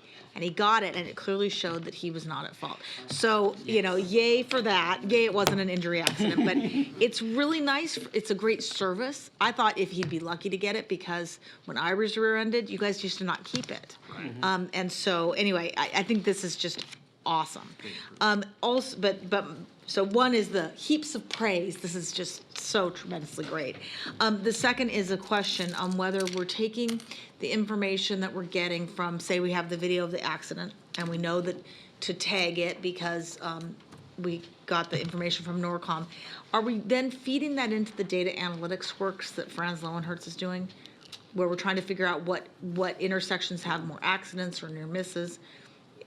So a lot of that information on collisions, we already have in a separate database. So it's really more a matter of, do we need any more detail on any specific collision? And if that's the case, then this is the tool that we'd use to go back and do that. Oh, okay. But in general, we have really good coverage, not in real time, but in terms of trends and yearly reports of our collision data.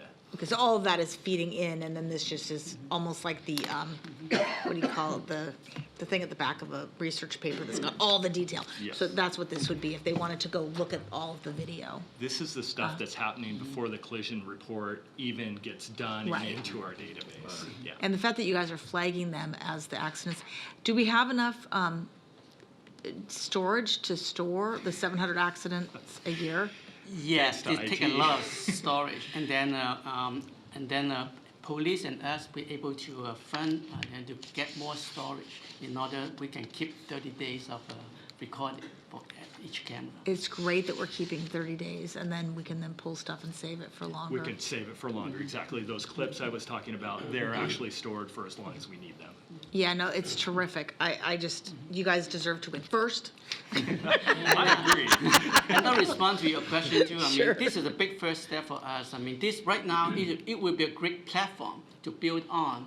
I mean, like you said, maybe eventually we may be able to build on some AI learning or other thing, traffic data or signal data. So now is the first step. So it's a good platform, the IT that's set up for us. That's a great idea. As far, especially as we get further on with the video analytics that we're working on, if we could actually feed more of this into that, it would probably enhance the ability of that program to see the near misses or see the actual hits, and then feed that back into a proposed capital suggestion to reduce. Like at 38th Street, the cars don't stay separated. Sometimes they glide, they slide over, which is exactly what happened. You know, maybe you need to make a solid line there. I mean, things like that might reduce accidents. It could be really helpful to take this information to them. Okay, thanks so much. This is awesome. Councilmember Lee. Except congratulations for this great work. You know, many years ago, I remember the technology we were working on is signalizing intersection signals. Now you are doing wonderful stuff. It's the future. We're talking about autonomous vehicle, Vision Zero. All that depends on your ability to use technology to gather data and integrate it and make it work. So keep doing it. Thanks. Thank you. Deputy Mayor. Mark, Fred, thanks for the presentation. Fred, thanks for walking through that real world scenario there. I think that really, for people, really, illustrates exactly the benefit of this. And congratulations on the award as well. Just curious on what other cities have integrated all these different departments. Are we kind of a standalone? Are we alone in this, or have other cities been successfully able to integrate different departments like this as well that you're aware of? Are you aware of anybody locally? When we first talked to 911, we're the first. And, Okay. and at that time, they are very excited because we are kind of a guinea pig to see how it works.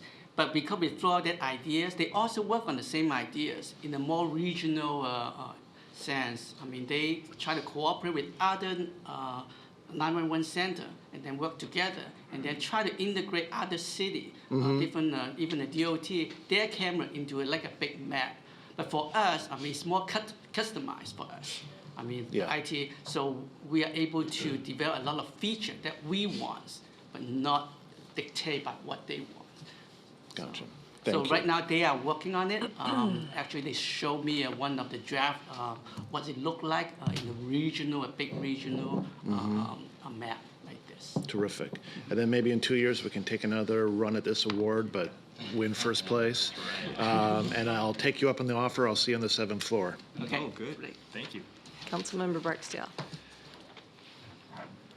Awesome. As you know, I love tech, data. So I love this. So congratulations on the award.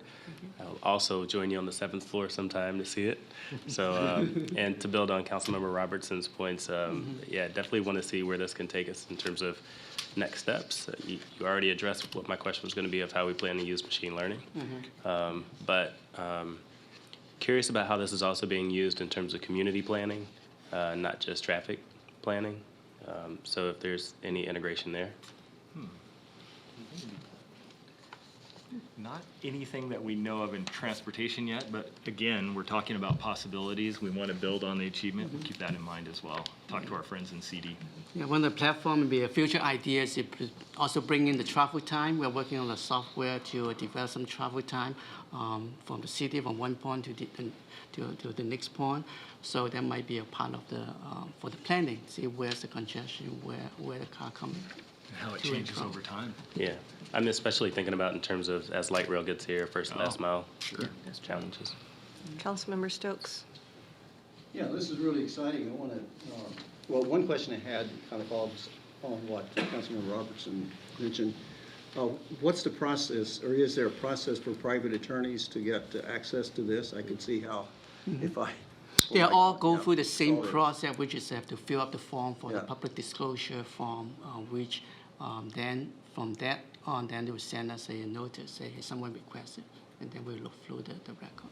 And how do they know if you have only a 30-day, basically when you keep it, are they aware of this? I mean, is the bar aware That's a of very, this? very good question. I mean, as more and more people are using it, probably more people will be aware of there's something available for them. Yeah, because it's like Jennifer mentioned, you know, that we found out that from that video, what actually happened. And interestingly, I mean, that's why I'm heard sometimes the policemen, I mean, while they're investigating, they know they have a camera, they might mention, hey, I mean, there's something could be available. They cannot promise, but they make the citizen aware there's something available.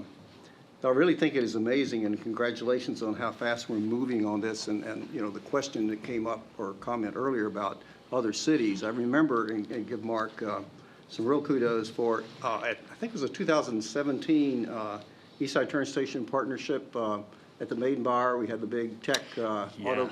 Yeah, you gave that presentation on the light system, and it was like everybody else was like, wow, you were doing this. And that's so fundamentally rudimentary at this point compared to everything else. But and cities started doing that. I mean, I think that's to Bellevue's credit. We are leading this, and that's what eventually led us to having the transportation innovation position that Steve Marshall's doing. So we are leading that, and it's great to get an award for that. And we have a lot of other things we could pursue in that. So congratulations on that. And I do want to recommend the 7th floor. I think it was. I've forgotten what it was. Oh, it's part of... Bellevue Essentials. Bellevue Essentials, Yes. yeah. That is an amazing place. Every council member should go out and check that out. It's just amazing. Great work. Thank you. Councilmember Zahn. Yeah, I'm fond of the 7th floor as well and really seeing the information. And I have to say, I'm actually not surprised at all that we won this award, having been part of the Transportation Research Board for many years. And, you know, the work that we do, actually, we do presentations to, 10,000 other transportation wonks about the kind of improvements that we can make. And many, many cities are very envious of the fact that we have 100% adaptive signals, and we've got 120 video cameras, and we've got data analytics, and a lot of the work that we've been doing with Brisk Industries around really mining the data. So I think we're a lot closer to being able to leverage our GIS and the cameras and the data analytics to do the AI and predictive work so that we can start to get a better sense for which intersections are more likely to have issues. Can we do some work around predictive work? Is it about the speeds of the travel? Is it about areas that actually are much more pedestrian and bicycle focused? And so that may create more of a pinch point with cars. The one thing I was curious about, you were showing the dashboard for the transportation folks. That same information is available to our EMS, our fire, and our police. Is that right? In terms of the cameras? And here's the reason I'm asking is because one of our challenges with incident response is actually getting there, as you've raised. So if our police or fire knew that certain streets are more congested and these other ones are less, then they can also make sure that they're taking the shortest route to get there. So is that work already happening in terms of both feeding data in real time for our transportation department, but also for fire and police to get that same information in their car? Do you know, Fred? There's two different systems currently we are addressing. The police are very heavy user of our camera. I mean, I heard about even before they respond to an accident, sometimes they already download the footage. So by the time they arrive, they already know what's going on about that accident. I mean, that's tremendous. I mean, people can lie because they already know. For the police, I mean, our Bellevue also have a called Opticom preemption system. They get the green light. So whenever they travel in that direction, they will turn all the light green for them.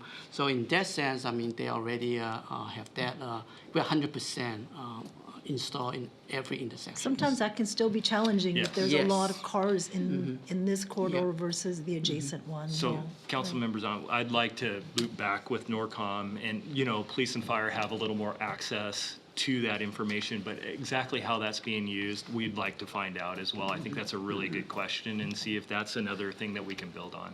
Yeah, I think that would be really helpful. And then I saw in the memo that you're also talking about moving forward to integrate with third-party apps and providing the public the same alerts and information. So is that in the works? And when do we expect the public to be able to, our community, to have this information?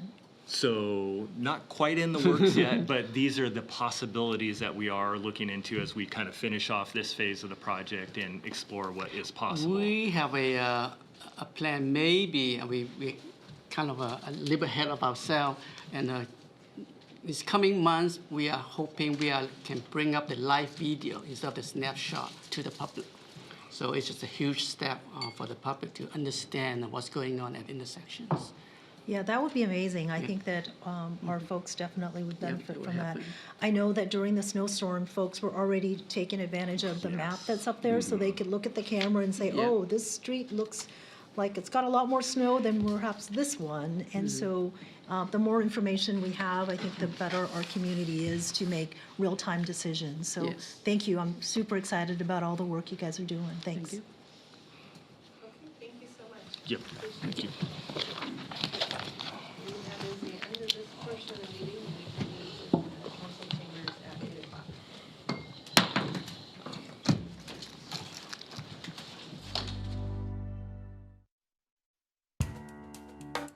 Welcome to the Bellevue City Council regular session for February 3rd, 2020. Let's do the call to order. Mayor Robinson. Here. Deputy Mayor Neuenhouse. Here. Councilmember Barksdale. Here. Councilmember Lee. Here. Councilmember Robertson. Present. Councilmember Stokes. Here. Councilmember Zahn. Here. Councilmember Robertson, would you like to lead us in the flag salute? If everyone would please rise.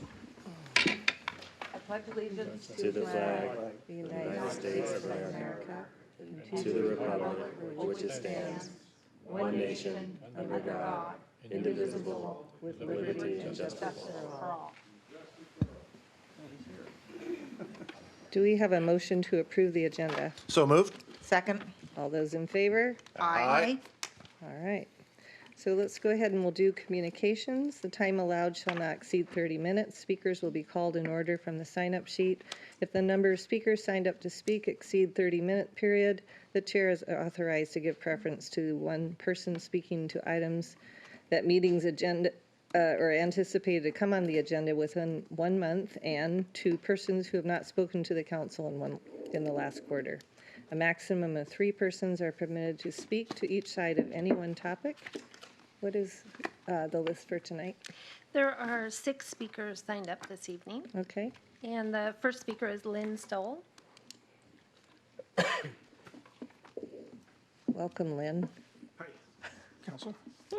Before you start that green button, your online instructions tell me to bring 12 copies of my comments. Who do I give them to? To the clerk. Okay, we'll do that after. Okay. Thank you. Mayor Robinson and members of the council, my name is Lynn Stoll. My family and I have been residents of Bellevue and the Woodridge community for 42 years. I have one very specific concern causing me to appear before you today. It is a continued taking of public property, that being a portion of a major arterial in Bellevue, by a commercial enterprise, with major disruption to the traffic flow at key times during the day. It appears the city has acquiesced to this arrangement, and I urge you to look into this matter and take action to resolve this very serious traffic issue. I speak of the use of the curbside lane on 116th Avenue Northeast at Northeast 8th in front of Chick-fil-A. It has been appropriated as an extension of the drive-through lane for that business. I brought my concerns and suggested remedies to the attention of the Department of Transportation by letter dated October 17th. There followed an exchange of emails. Copies are provided to you. This appropriation by Chick-fil-A of a portion of 116th is creating lots of traffic problems, which are described in the documents I have provided you. It will only get worse with the expansion of Overlake and Amazon. Several years ago, Brown Bear Car Wash on Factoria Boulevard had the same challenge. Good weather brought a boom in business that blocked the curb lane, reducing the arterial to 1 lane northbound, and traffic delays for everyone else not going for a car wash. The owners of the car wash worked it out by expanding and rerouting the queuing lanes, placing sandwich signs on the sidewalk at the curb in bold letters saying it was illegal to block the street. 2 years ago, the Woodridge community sought the help of the city to mitigate hundreds of cars cutting through the neighborhood to bypass Richards Road and Factoria Boulevard and quickly access I-90 and Factoria Boulevard. The staff did a lot of work, made some major changes in signage, including traffic enforcement, and it really helped. I think more than 130 traffic citations were issued over time. I'm led to believe that city attorneys have advised the staff that Chick-fil-A is legally in compliance with the permit they were granted for the site, and the traffic problems resulting from unanticipated success and demand are unfortunate, but the city's hands are tied. I don't believe that for 1 minute. If all of a sudden the Wendy's at Northeast 10th and Bellevue Way had such success that the drive lane extended back to Northeast 8th and reduced Bellevue Way northbound to 1 lane, I think the city would do something very quickly. This is not my concern alone. I have noticed on social media that residents from other parts of the city have voiced their concerns. One asking, am I the only one wondering why this is allowed to happen? In summary, I believe that ignoring the present use of 116th Avenue Northeast by Chick-fil-A for their private commercial use and financial gain is detrimental and dangerous to the citizens of Bellevue. Thank you, Mr. Stoll. I appreciate your comments. I got 2 sentences left. Chick-fil-A owns this issue. They don't own the street. I also believe that inaction by the city of Bellevue creates a potential liability for the city when, not if, there's a serious accident causing injury or death traced to the lack of enforcement of traffic rules and laws at this location, especially when the city knew it in advance. Thank you for the opportunity to comment. Thank you. You'll And have so copies you of everything. can give those over to Charmaine. And we'll have our next speaker. And I'm just going to remind everybody, when the red light starts flashing, your time's up, and I'll tell you to stop talking, please. All right, welcome. Welcome. Thank you. I'm Randall Apted. I am the president of the Bellevue Youth Theater Foundation.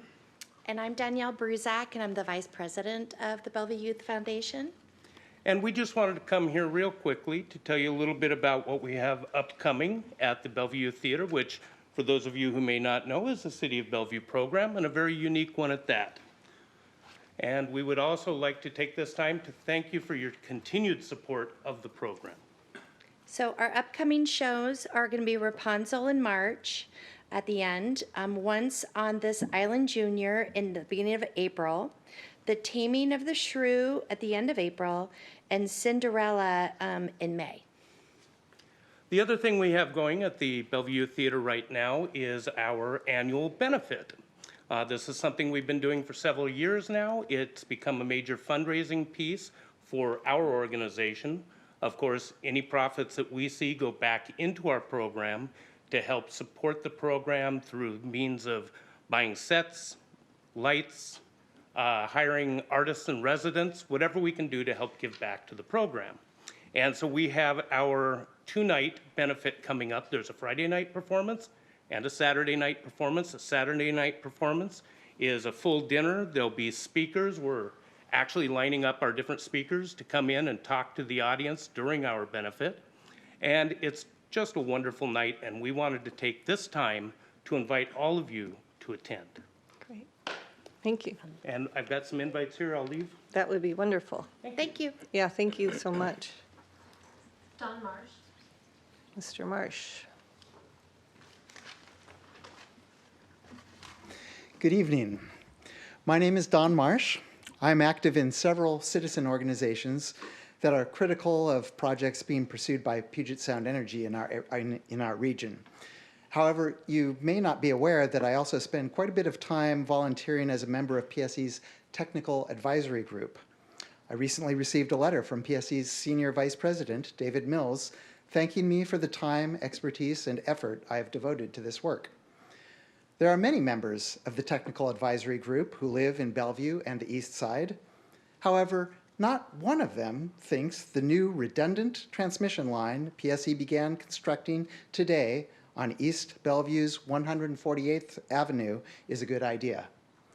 This project will destroy 300 trees on one of the city's most beautiful and iconic urban boulevards, but it will not prevent 99% of the power outages experienced by the city's residents and businesses, according to PSE's own reliability reports.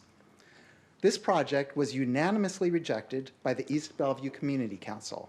It is strongly opposed by the Lake Hills Neighborhood Association, other neighborhood associations, environmental organizations, faith groups, and indigenous people.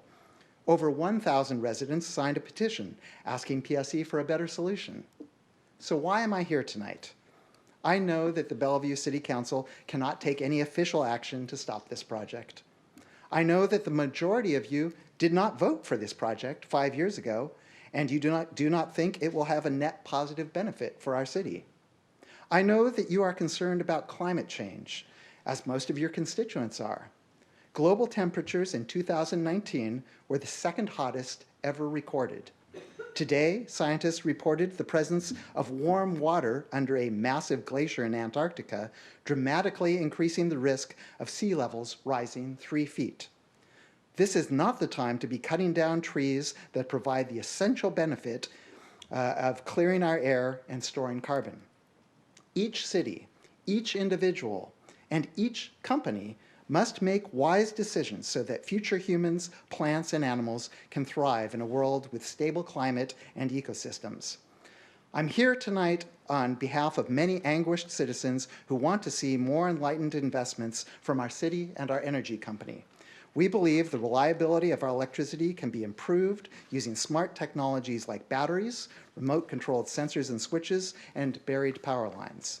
Bellevue is a smart city that uses innovative technology to save money, reduce power outages, and preserve the environment. Let's step up and show the world what that looks like. Thank you. Thank you. Norm Hansen. Mr. Hanson.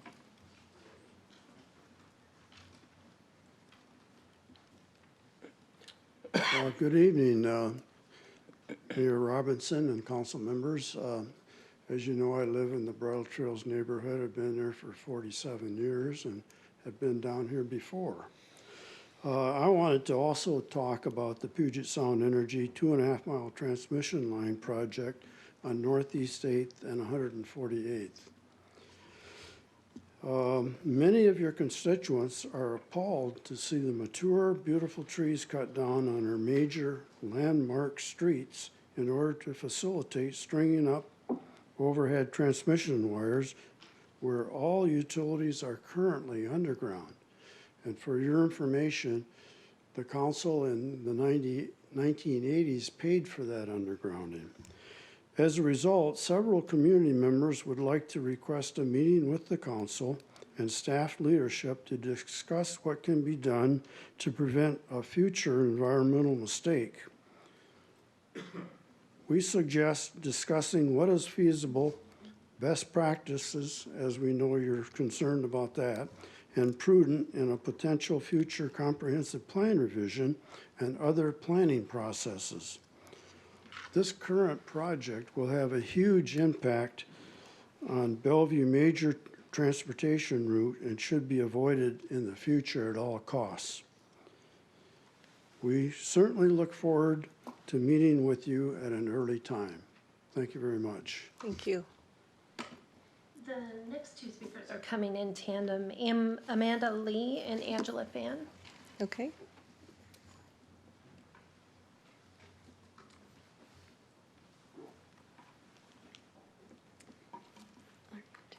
Hello, Mayor Robinson and Bellevue City Council members. My name is Amanda Lee, and I am a Bellevue Youth Link Board member. And on behalf of the 2019-2020 Youth Link Board, I am here to take this opportunity to invite you all to our upcoming annual Gumbo Night on Thursday, February 27th from 5 to 7 p.m. at Crossroads Community Center. Gumbo Night is an annual Youth Link tradition that started over 18 years ago, which offers a unique opportunity for our youth members to interact with our local leaders, comprised of the members of our Bellevue City Council, Youth Link Board, Parks and Community Services Board, Human Services Commission, Bellevue School District, and Bellevue Parks Department staff. This unique social event provides an opportunity to you to dialogue with our youth in our community around youth topics of today and exchange ideas with other youth members in our community. We will have a lot of delicious food and fun activities planned for the evening. Please confirm your attendance no later than February 14th with the City Council office. Thank you very much, and we hope to see you there. Thank you. The final speaker this evening is Alex Zimmerman.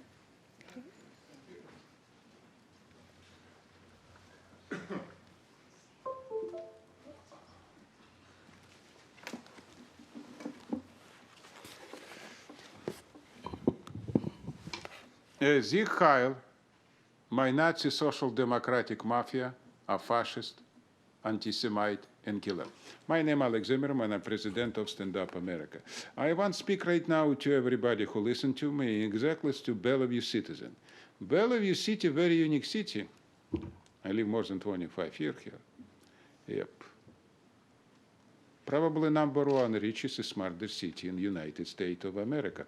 My question right now to this 150 freaking idiot, blind idiot, who don't understand why they doing. You elect right now people who sit in council chamber as all Democrat, one-party system. One-party system is a fascism. It's very dangerous, you know what it means, more dangerous than German Nazi or Soviet communist. In America, we have one-party system, a pure fascism. It's a very unique situation. I give you a couple of examples so you understand what's going on.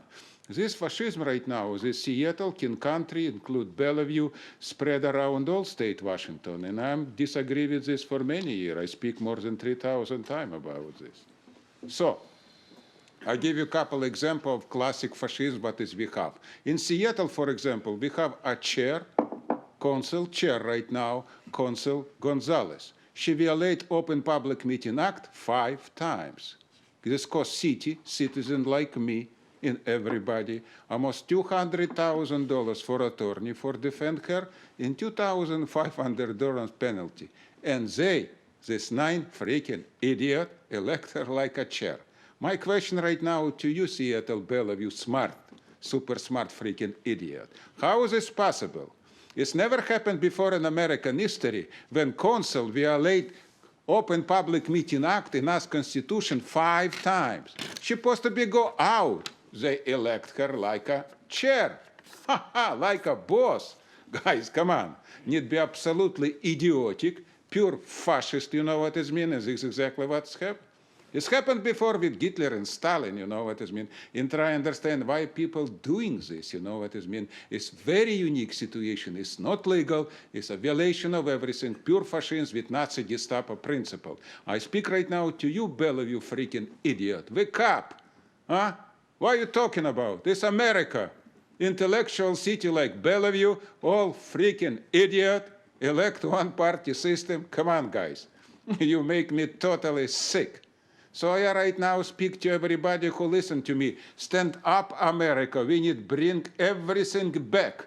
What is I see for last 35 years happen in Seattle, Bellevue, and King Country. Very unique. Is don't have a knowledge in American history. Stand up, America. Cleanse this dirty chamber from this Nazi Democrat. Thank you very much. Okay. Next, we have reports of community council boards and commissions, and tonight we get to hear from the Bellevue Library Advisory Board. I think we have President Kim Anderson. Stefan is going to handle it for me, and he'll do it brilliantly. Okay, then. He's going to take care of it on his own. Okay, thank you. Thank you. My name is Stefan Sharkansky, a member of the Bellevue Library Advisory Board, and I'm joined tonight here not only by Board President Kimberly Anderson, but also by members Barbara Spindell and Gunjan Murarka. And so the presentation is a collaborative effort of the whole group, and I just want to thank you for granting us a few minutes on your agenda for a brief update on KCLS and the Bellevue Libraries in particular. Now, I've never presented to the council before, so I don't know if our PowerPoint slide should go on the screen or not. We're having technical difficulties. Okay. Oh, okay. Do you want to wait for a minute? Then We're going to need to shut the projector down, and it would take a couple minutes to warm it back up. The PowerPoint is in your packet. all right, let's get our PowerPoint stuff out. We'll follow along. Okay. All right. So you have the title page, and then next to the title page, there are pictures of the 4 libraries in our city. From upper left clockwise, it's the Bellevue Downtown Branch, Newport Way, Crossroads, and Lake Hills. The mission of the King County Library System is to inspire the people of King County to succeed through ideas, interaction, and information. And our mission as the Bellevue Library Advisory Board is to act as a liaison between the residents of Bellevue, the Bellevue City Council, and the King County Library System to advocate for library programs and services that are responsive to community needs and interests.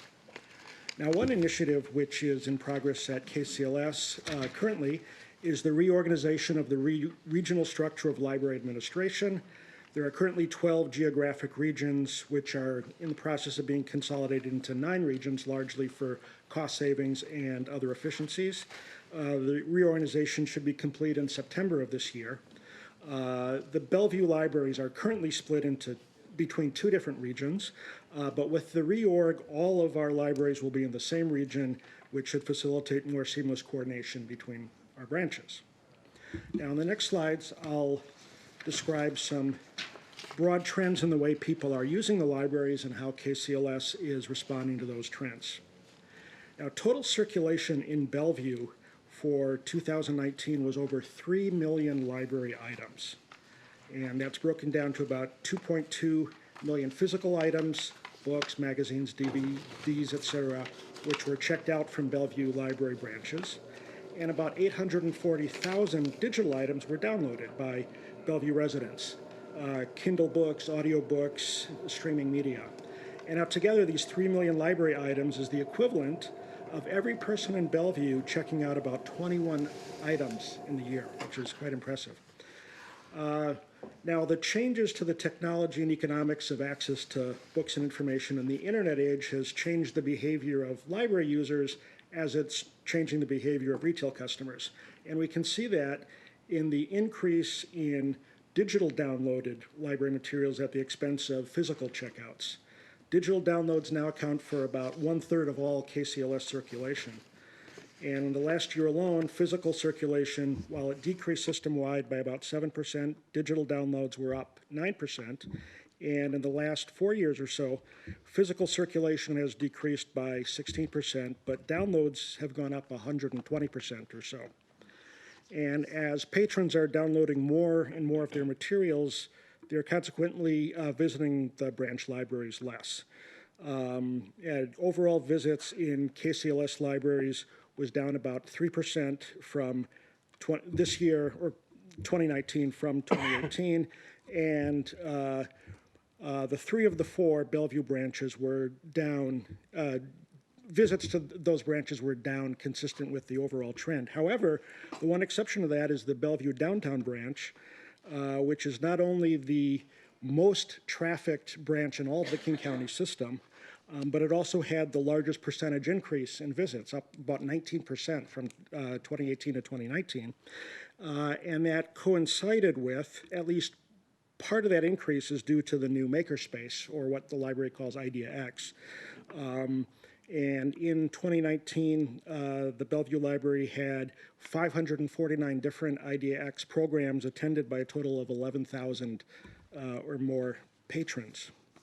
So we see this trend where physical circulation is declining and consequently visits are declining while digital downloads are up. And so how is KCLS responding to that? Like other libraries across the country, they're broadening their mission beyond what we typically think of library services, traditionally books, research, desktop computers, et cetera, and recognizing that they have a more complex role in the community, including as a meeting place. KCLS and other public libraries around the country are attempting to respond to the perceived needs and desires of their communities with a broader range of programming for their patrons. And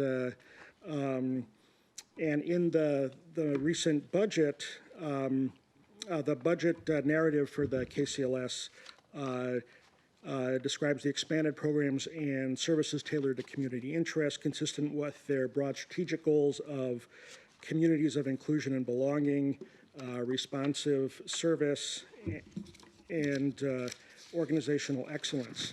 And the next slide has a list of programs that were in the Bellevue libraries alone during 2019. There were over 1,000 programs with a total of attendance of 33,000 or more patrons, just in the Bellevue libraries. And if you look through the chart, you can see that a great many of these programs are traditional, what we think of library, early learning, story times, literacy promotion. We have story times for children, not only in English, but in the wide array of languages that our immigrant neighbors brought with them. And we have a lot of lifelong learning for adults. One of the big focuses for King County Library System is economic empowerment. So there are a lot of programs related to development of computer skills, of mentorship for emerging entrepreneurs. And so the next slide has a few pictures from some of the various programs that have been offered. If you have any questions, I'm happy to, myself and any other board members can take questions from you. Okay. Thank you. But I'm going to let have Councilmember Robertson start because she is the liaison to the library board. Thanks. You guys always do such a great job with your annual report to us. I'm so grateful for all of you, and having 4 of you come tonight is really wonderful. So first, I'd like to give my thanks to each and every library board member because I know how much effort you put into making sure that the Bellevue libraries work really well for the people of Bellevue. So, but just, and you know, you make me look good by doing such a good presentation since you're my committee. Thank you for that too. So I don't really have any questions or comments, but just, I'm really proud of the work you're doing and the excellent space that is available at the Downtown Bellevue Library and how much that is driving visits. So I think libraries will need to evolve as people evolve. I mean, I don't check out hard items anymore.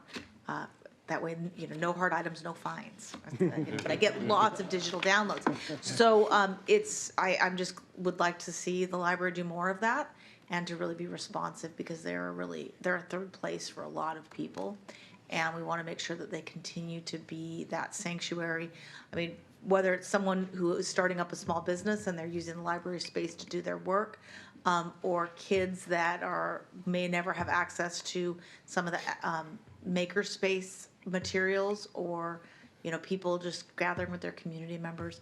I really appreciate the story time and other materials in other languages. I think making sure that we meet people where they are is really critical. And so just keep up the good work. Thanks. Thank you. Councilmember Zahn. Yes, thank you. I love learning about all of the pieces and parts of the library, especially the one about economic empowerment. I was there just last week and heard about the Welcoming Center in the downtown library, where there's an opportunity for folks that want to be entrepreneurs or to get different services to get the help that they need. It sounds like there's language access that's being provided, and we're the second library in King County that's being offered that. I thought I'd heard that Kent might have one, and we just launched one right here in Bellevue. So to me, just like the Idea X draws people into the downtown library, the Welcoming Center is another opportunity to do that and make sure that the library is a gathering place for everyone and seen as a much broader resource than just a place for kids and teens to get books and whatnot, that it really is seen as a large resource area.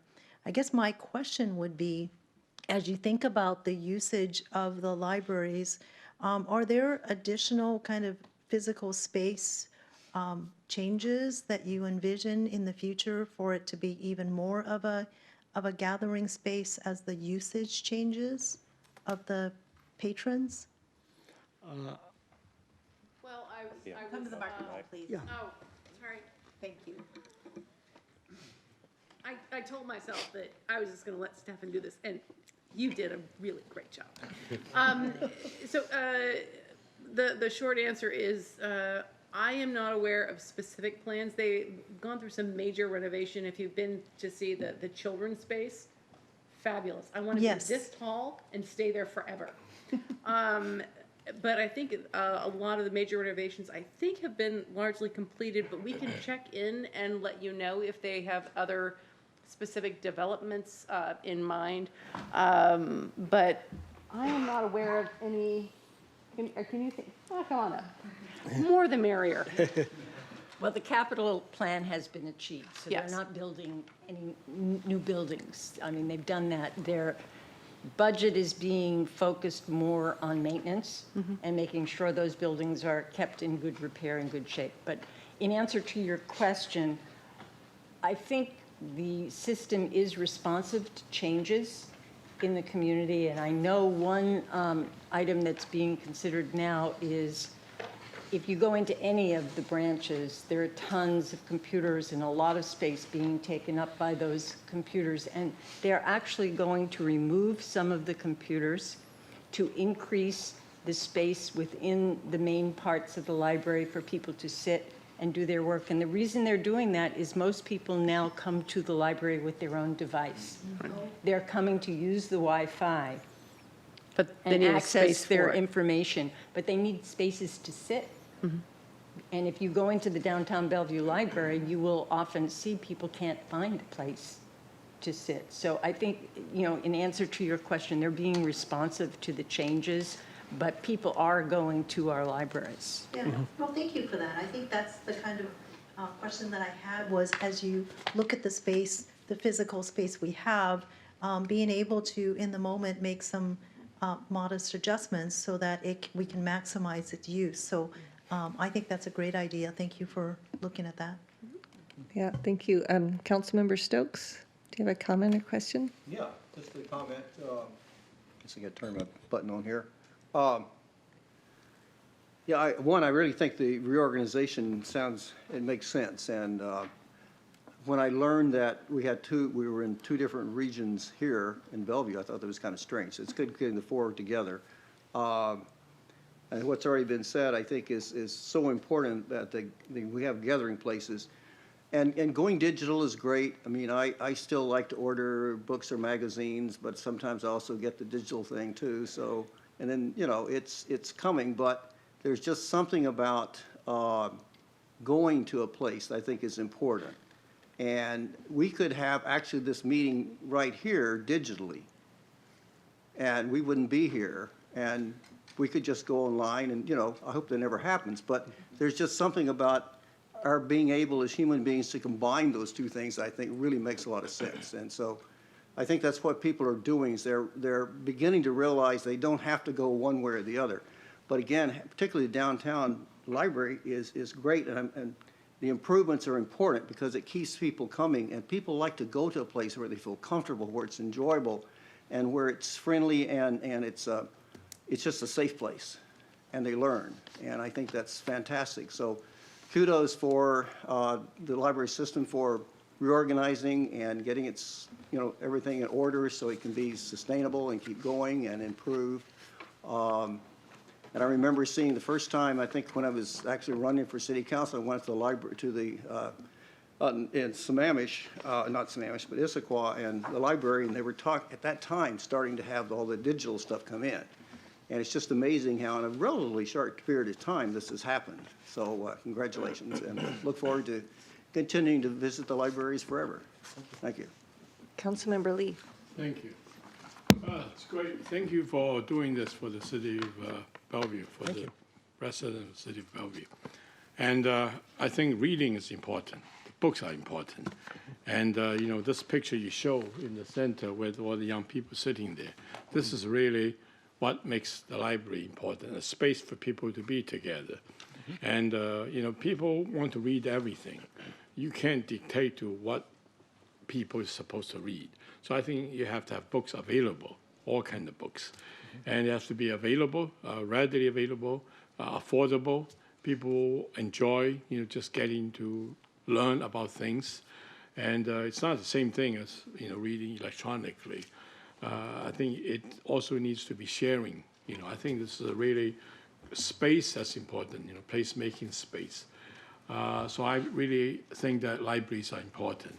And, you know, people can borrow for free. And I appreciate, you know, the bookstore. I always go there, and every time I go, I pick up something and take home. And that's how, you know, encourages me to read. And you never know what you're going to be reading until you got it in your hand and you start reading about it. And so I think this is something we need to nurture, appreciate. So I appreciate you guys are working at it to make sure it's relevant to the community as it is. And as you mentioned, Bellevue is so diverse, many languages are spoken. So it's important for people to feel at home that they can actually get people who can explain to them.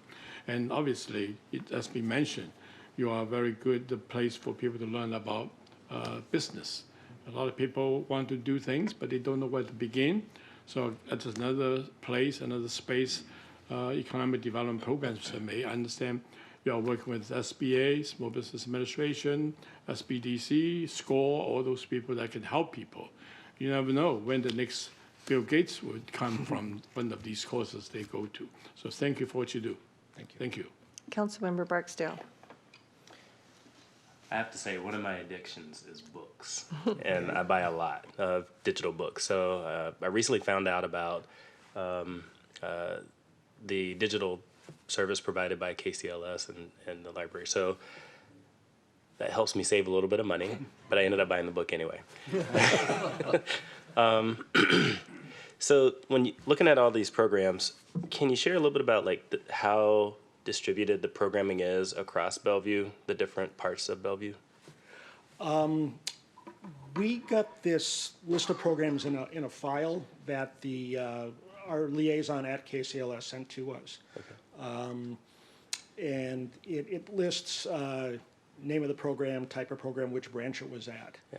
So I think maybe we could send you that file. I haven't done a specific analysis of how it's broken out by the branches, but it might be interesting to you to see that original file, and you could see how it's.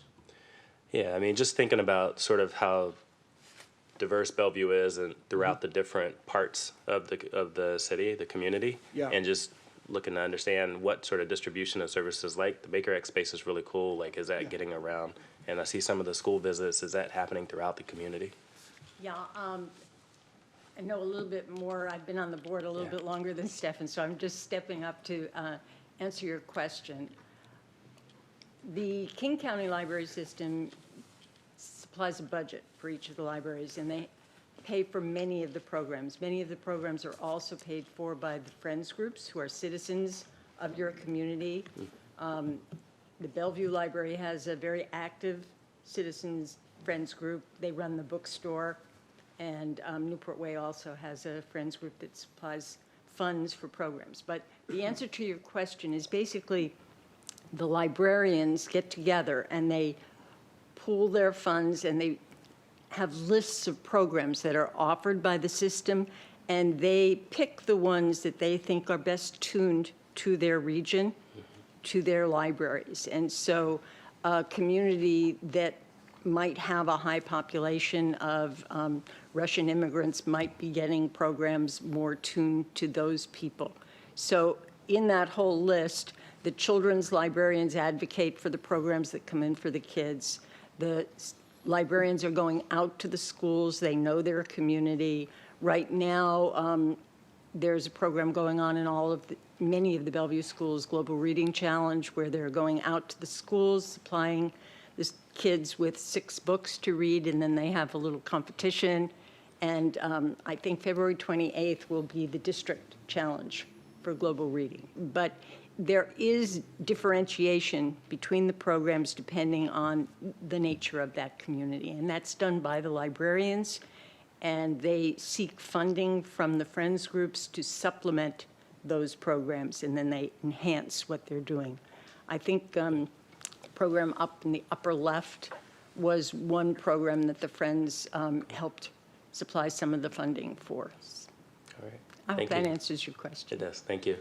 One last question, if I could. Just so I know you're partnering in terms of supporting entrepreneurship. Are you also partnering with Bellevue College and GIX in terms of workforce development and sort of getting those ideas into the community? I don't know. Okay. That's why we're here. Yeah, no, we don't know that answer. We are delighted to ask the question. We, if we answered the question, it would just be a guess. So we won't guess, and we will actually get the answer for you, and we can get back to you with that information. Sounds good. So, so that was my picture in the top corner, and it's the coolest program ever. Yeah. The librarians came up with it. So I need to tell you what that is, mostly just because it's really cool. So that is a sidewalk. They did a contest of all the kids. They have to write a haiku. And so then they would pick them, so there'd be different haikus for different age groups. And then they paint it onto the sidewalk in an invisible paint that does wash away. Don't worry, there was no damage done. And then when it rains, the poem magically appears. And then when the sidewalks dry off again, it disappears. Cool. And so I have to say, it was just really cool. Yeah. Which is why I took a picture of it, because they took a bucket and just threw it all over the sidewalk for us. But they had, it was like over 1,000 entries, I think. 3 different age groups, too. Yeah. Because it was kids, younger kids, teens, and adults. Yeah. So there were 3 haikus. Yeah. So anyway, but we will get that information for you. All right. Thanks for the update, and thanks for all the cool work you're doing. Thank you. And more broadly, Councilmember, we are citizen volunteers, but a liaison between the city, the council, and the library system. So if there are any other issues related to the library that you either want answers to or comments to, the King County Library System, we're very open to being a resource for you to address those issues. Thank you. Deputy Mayor Newhouse. Stefan, thanks for the great presentation, and Thanks. thank you all the board members for the great work. I'm sure that's indicative of the fine leadership by my council member to my right. No, this is great. I love taking my daughter to the downtown library. I just wish we had gone on a day that stormtroopers were there. That would have been even greater. But I love the focus on being in the tech space. Really appreciate the strong focus on coding, on engineering, on STEM, on the Lego robotics that I'm seeing here. This is just fantastic, and I think you're really taking note of a changing dynamic with the folks that are coming to the library that are interested in these, and the strong need for it. As a father to a 5-year-old girl, I want her to embrace these, these STEM-related topics, and to really pursue her passion for it. So I really do appreciate that. I just had one quick question for you, and while it's great that the downtown branch is up 20%, I was curious if you've looked any deeper at why the other 3 branches are down 8%. Have you identified any reasons why that is, and or what you can do to alleviate and hopefully bring the attendance back up to those 3? Yeah, collectively they're down Yeah. by 8 or 9%. Right. And we did ask our liaison from KCLS administration if they knew about the reasons for it. We didn't get anything specific, but that's something that we can talk to them more about as time goes on. Absolutely. Okay, thank you. Did anybody else want to comment on that? Okay. Stefan, I'll just say thank you and the entire board for all the great work that you do.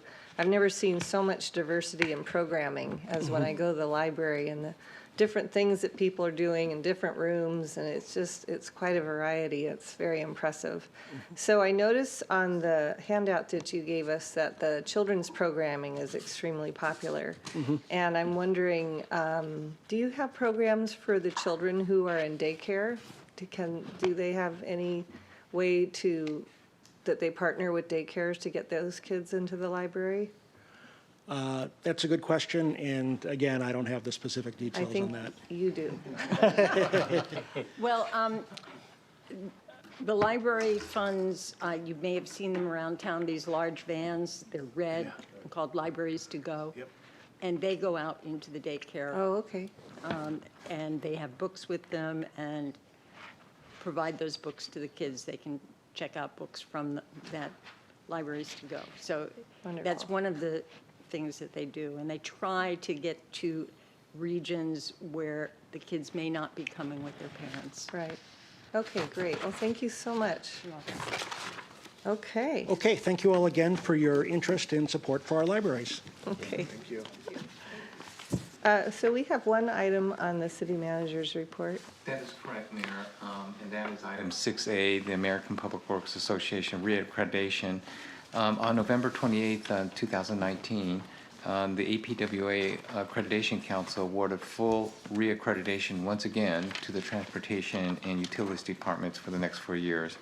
I just would like to acknowledge Andrew Singalakis, who is the Director of the Transportation Department, as well as Nav Oto, the Director of the Utilities Department, for their outstanding leadership of their departments in ensuring that their departments are adhering to the highest professional standards. And with that, I'd like to invite Kathleen Davis, who is the Director of Local Programs for the Washington State Department of Transportation, who will be presenting the reaccreditation award. Kathleen has 23 years of experience and is recognized as a national leader in federal transportation policy. In her current role, she is personally responsible for administration of state and federal funds that support city and county transportation systems. With that, I'll turn it over to Kathleen. Great, thank you. Good evening. It's a pleasure to be here, Mayor and Councilman. I'm here representing the American Public Works Association. I'm on their board of directors.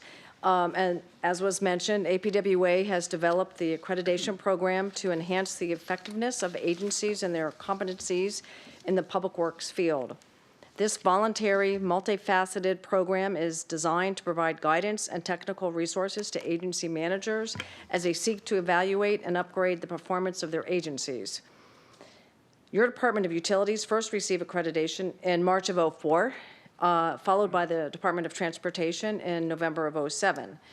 An APWA team made of members from California and our neighbors north, Victoria, British Columbia, conducted a site review in 2019, and I'm pleased to report that the Accreditation Council awarded you full reaccreditation in December of '19.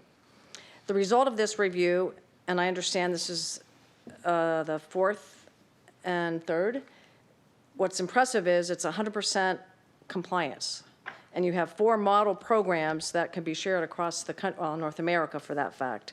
These model practices are to be shared amongst other agencies across the country. This is a reflection of outstanding work from Andrew and Nob and Christy and the whole entire department. There are currently 143 accredited agencies in the U.S. and Canada, with 9 in Washington State. Accreditation is awarded for a 4-year period.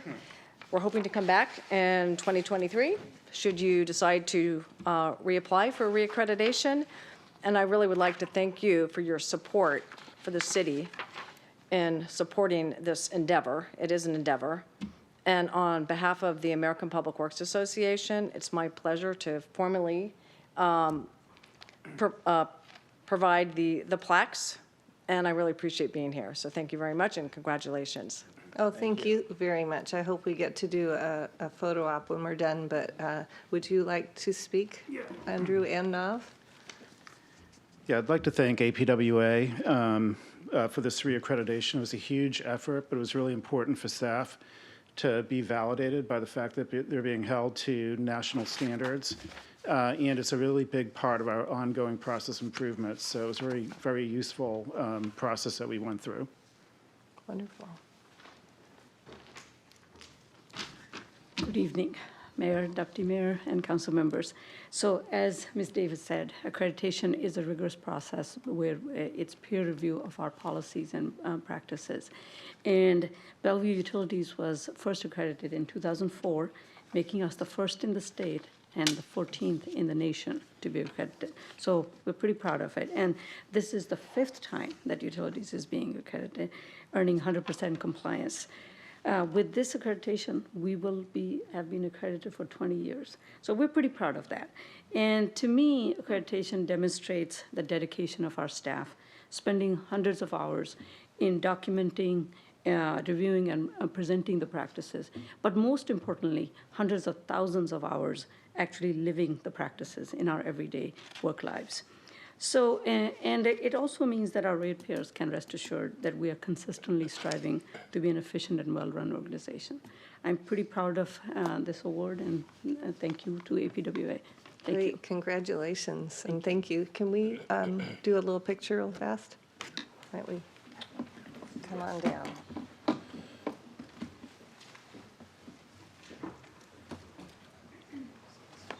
Thank you. Make sure you get the right one.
Next on our agenda is the consent calendar. Is there a motion to approve? So moved? Second. All those in favor, say aye. Aye. All those opposed? All right, it passes. So we have an ordinance would you like to present? Sure, Councilmember and Mayor. Ordinance, our item 11A is ordinance 6503, repealing chapter 11.55 of the all-terrain vehicles of the Bellevue City Code and establishing a new updated chapter 11.55 Bellevue City Code wheeled all-terrain and non-highway vehicles. This evening, staff is seeking council action to update the existing code to allow for better maintenance practices, especially in the area of trail maintenance. And with that, joining us this evening is Mark Poor, Assistant Director of Transportation, for a brief presentation. Mark? Thank you, Mr. Miyake, and good evening again, Mayor Robinson, Deputy Mayor Nieuwenhuis, and members of the council. Again, as the city manager mentioned, let's see if we can get this to the ask tonight is to repeal the existing all-terrain vehicle code found in BCC 1155 and replace it with a new code titled Wheeled All-Terrain and Non-Highway Vehicles to replace that existing code. And our agenda for this item, give you some brief background, also talk to you about why we would like you to consider updating this code, and then end with some other considerations. So in way of background, the all-terrain vehicle code was first established back in 1974, and its intent was to prevent these types of vehicles from using public city streets and sidewalks, and also to prevent these vehicles on private property where the consent of the private property owner was not gained. And the reason that we would like consider to have this code updated, first of all, there has been no updates to the code since it was established back in '74, so 46 years have passed since then. And we really do need to capture some changes for consistency with the revised Code of Washington in terms of vehicle definitions, et cetera. We'd also like to clarify that the general public can't use these vehicles on city streets. The existing code is really kind of vague in that area. We have had to have a legal opinion authored on that just for clarity, so we'd like to enter that clarity into an updated code. And the reason that I'm here tonight, it really limits our city maintenance and operation practices, especially in the area of transportation trails. And just as way of review, we do have 91 transportation trails that we maintain, about 17 miles. 75% of those are asphalt, so very high quality. Typical maintenance items include the asphalt, root heaves, vegetation, rails and fences, garbage, graffiti, etc. The picture in your upper right there on your slide is a picture of one of those root heave areas. So we're constantly looking for these areas. You can see this one's been marked out. We're going to come back with some crews, cut this area out, and get it smoothed over. So that's some of the practice that we do. Again, on why update, we currently have to use a city-issued full-size truck for our trail maintenance, and it's really too large for conditions. It blocks the trail to users on bikes and on foot. It also is a heavy vehicle, and the asphalt on these trails are typically not as deep as you'd find on our arterial roadways, so the trucks can break up the asphalt. So really the solution for us would be to use a wheeled all-terrain vehicle, but that is currently not allowed by city code unless we take that all-terrain vehicle, bring out another vehicle with a trailer on it, place the vehicle on the trailer, and take it from trail to trail, which really isn't very efficient and something that we wouldn't have the option to do. The wheeled all-terrain vehicle is right-sized. It's big enough to carry the items that we need to do the trail maintenance, but it's small enough to let other users by and to not be hard on the trail itself. And we can easily make it street legal, as there is an option in the RCW to do that with outfitting it with head, tail lights, turn signals, mirrors, etc. And then finally, the other considerations, we have reached out to other city departments, and they generally support this proposed code update. For instance, utilities may use this to access some of their more remote structures.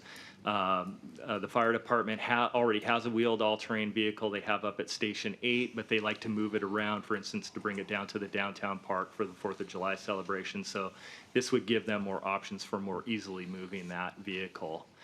And then this proposed code change did go through a SEPA review, and no public comments or concerns were received, so a determination of non-significance was issued in early January. And again, the ask for this evening would be your consideration of repealing the existing code and replacing it with an updated code. Okay, great. So Do we have questions and comments? Councilmember Robertson. I just wanted to note that 030 has a numbering issue, which I assume we can pass it as written, and that is a ministerial issue, which I believe the clerk can fix. There's no number 1, it goes 2, 2, 3, 4 for the subsections. It's not a big deal, but I just wanted to point that out so that the clerk can ministerially fix that after we pass it. But I'm supportive, so. Okay, you want me to move? Councilmember Zahn has a question or a comment. Yeah, so I really like this idea that we want to be able to use the right vehicle for the purposes. I did have a question. These all-terrain vehicles, are they electric? The one that we're looking to purchase is still gas-powered, but they will likely become electric in the future, and we will keep an eye out for that. It seems like this would be a good opportunity if we're actually moving in this direction to look at the ones that are less greenhouse gas emission related. So we have not purchased the vehicle yet pending this action tonight, so we will definitely take that into consideration, look at what our options are there. We hadn't considered that. Thank you Yeah, for that. because there may be a type of vehicle that still fits next. Councilmember Lee. Thank you. I like that suggestion a lot. It's not just an idea. I hope you take it as a suggestion. So if you could, if it's available with the electric, I would suggest to look into that, and I would encourage it. Thank you. I do have a question to clarify what you're doing. What you're doing is that currently these trails can be used by regular vehicles?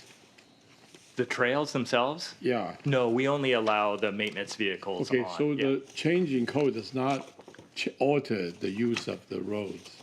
Doesn't alter the use of so the basically trails, yes. It pertains to maintenance. Exactly. Okay. The only vehicle that we're letting on there are our own vehicles, and it's that full-size pickup that we'd like to use the smaller And vehicle on. likely, you say that this vehicle will not be allowed by private users. Is it because the private party cannot purchase it? It's not available? Or what if a private party has one of these vehicles? Okay. How would they, or can they then drive, or what is the consideration? Yeah. So if one of our residents had one of these vehicles and wished to use it on a city street or a public trail, they would not be able to do that. They would not be allowed by code to do that. That is something that we're not proposing to change. Okay. Yeah. Okay. So Only to strictly- allow the city maintenance. Strictly folks. for maintenance. Yes. Thank you. Sorry, that was not clear. Thank you. So I, again, remind you, if you can get it, that should be great. We'll Thanks. definitely look into that. Thank you. Are there any questions or comments? Okay, is there a motion? I move that we adopt the updated Chapter 1155 titled Wheeled All-Terrain and Non-Highway Vehicles to replace the existing code. Second. Okay, all those in favor say aye. Aye. All those opposed? Motion passes. And I believe that is the end of the meeting. Are there any other public comments?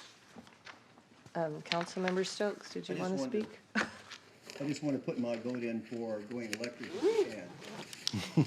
All right, and with that, the meeting is adjourned. Thank you.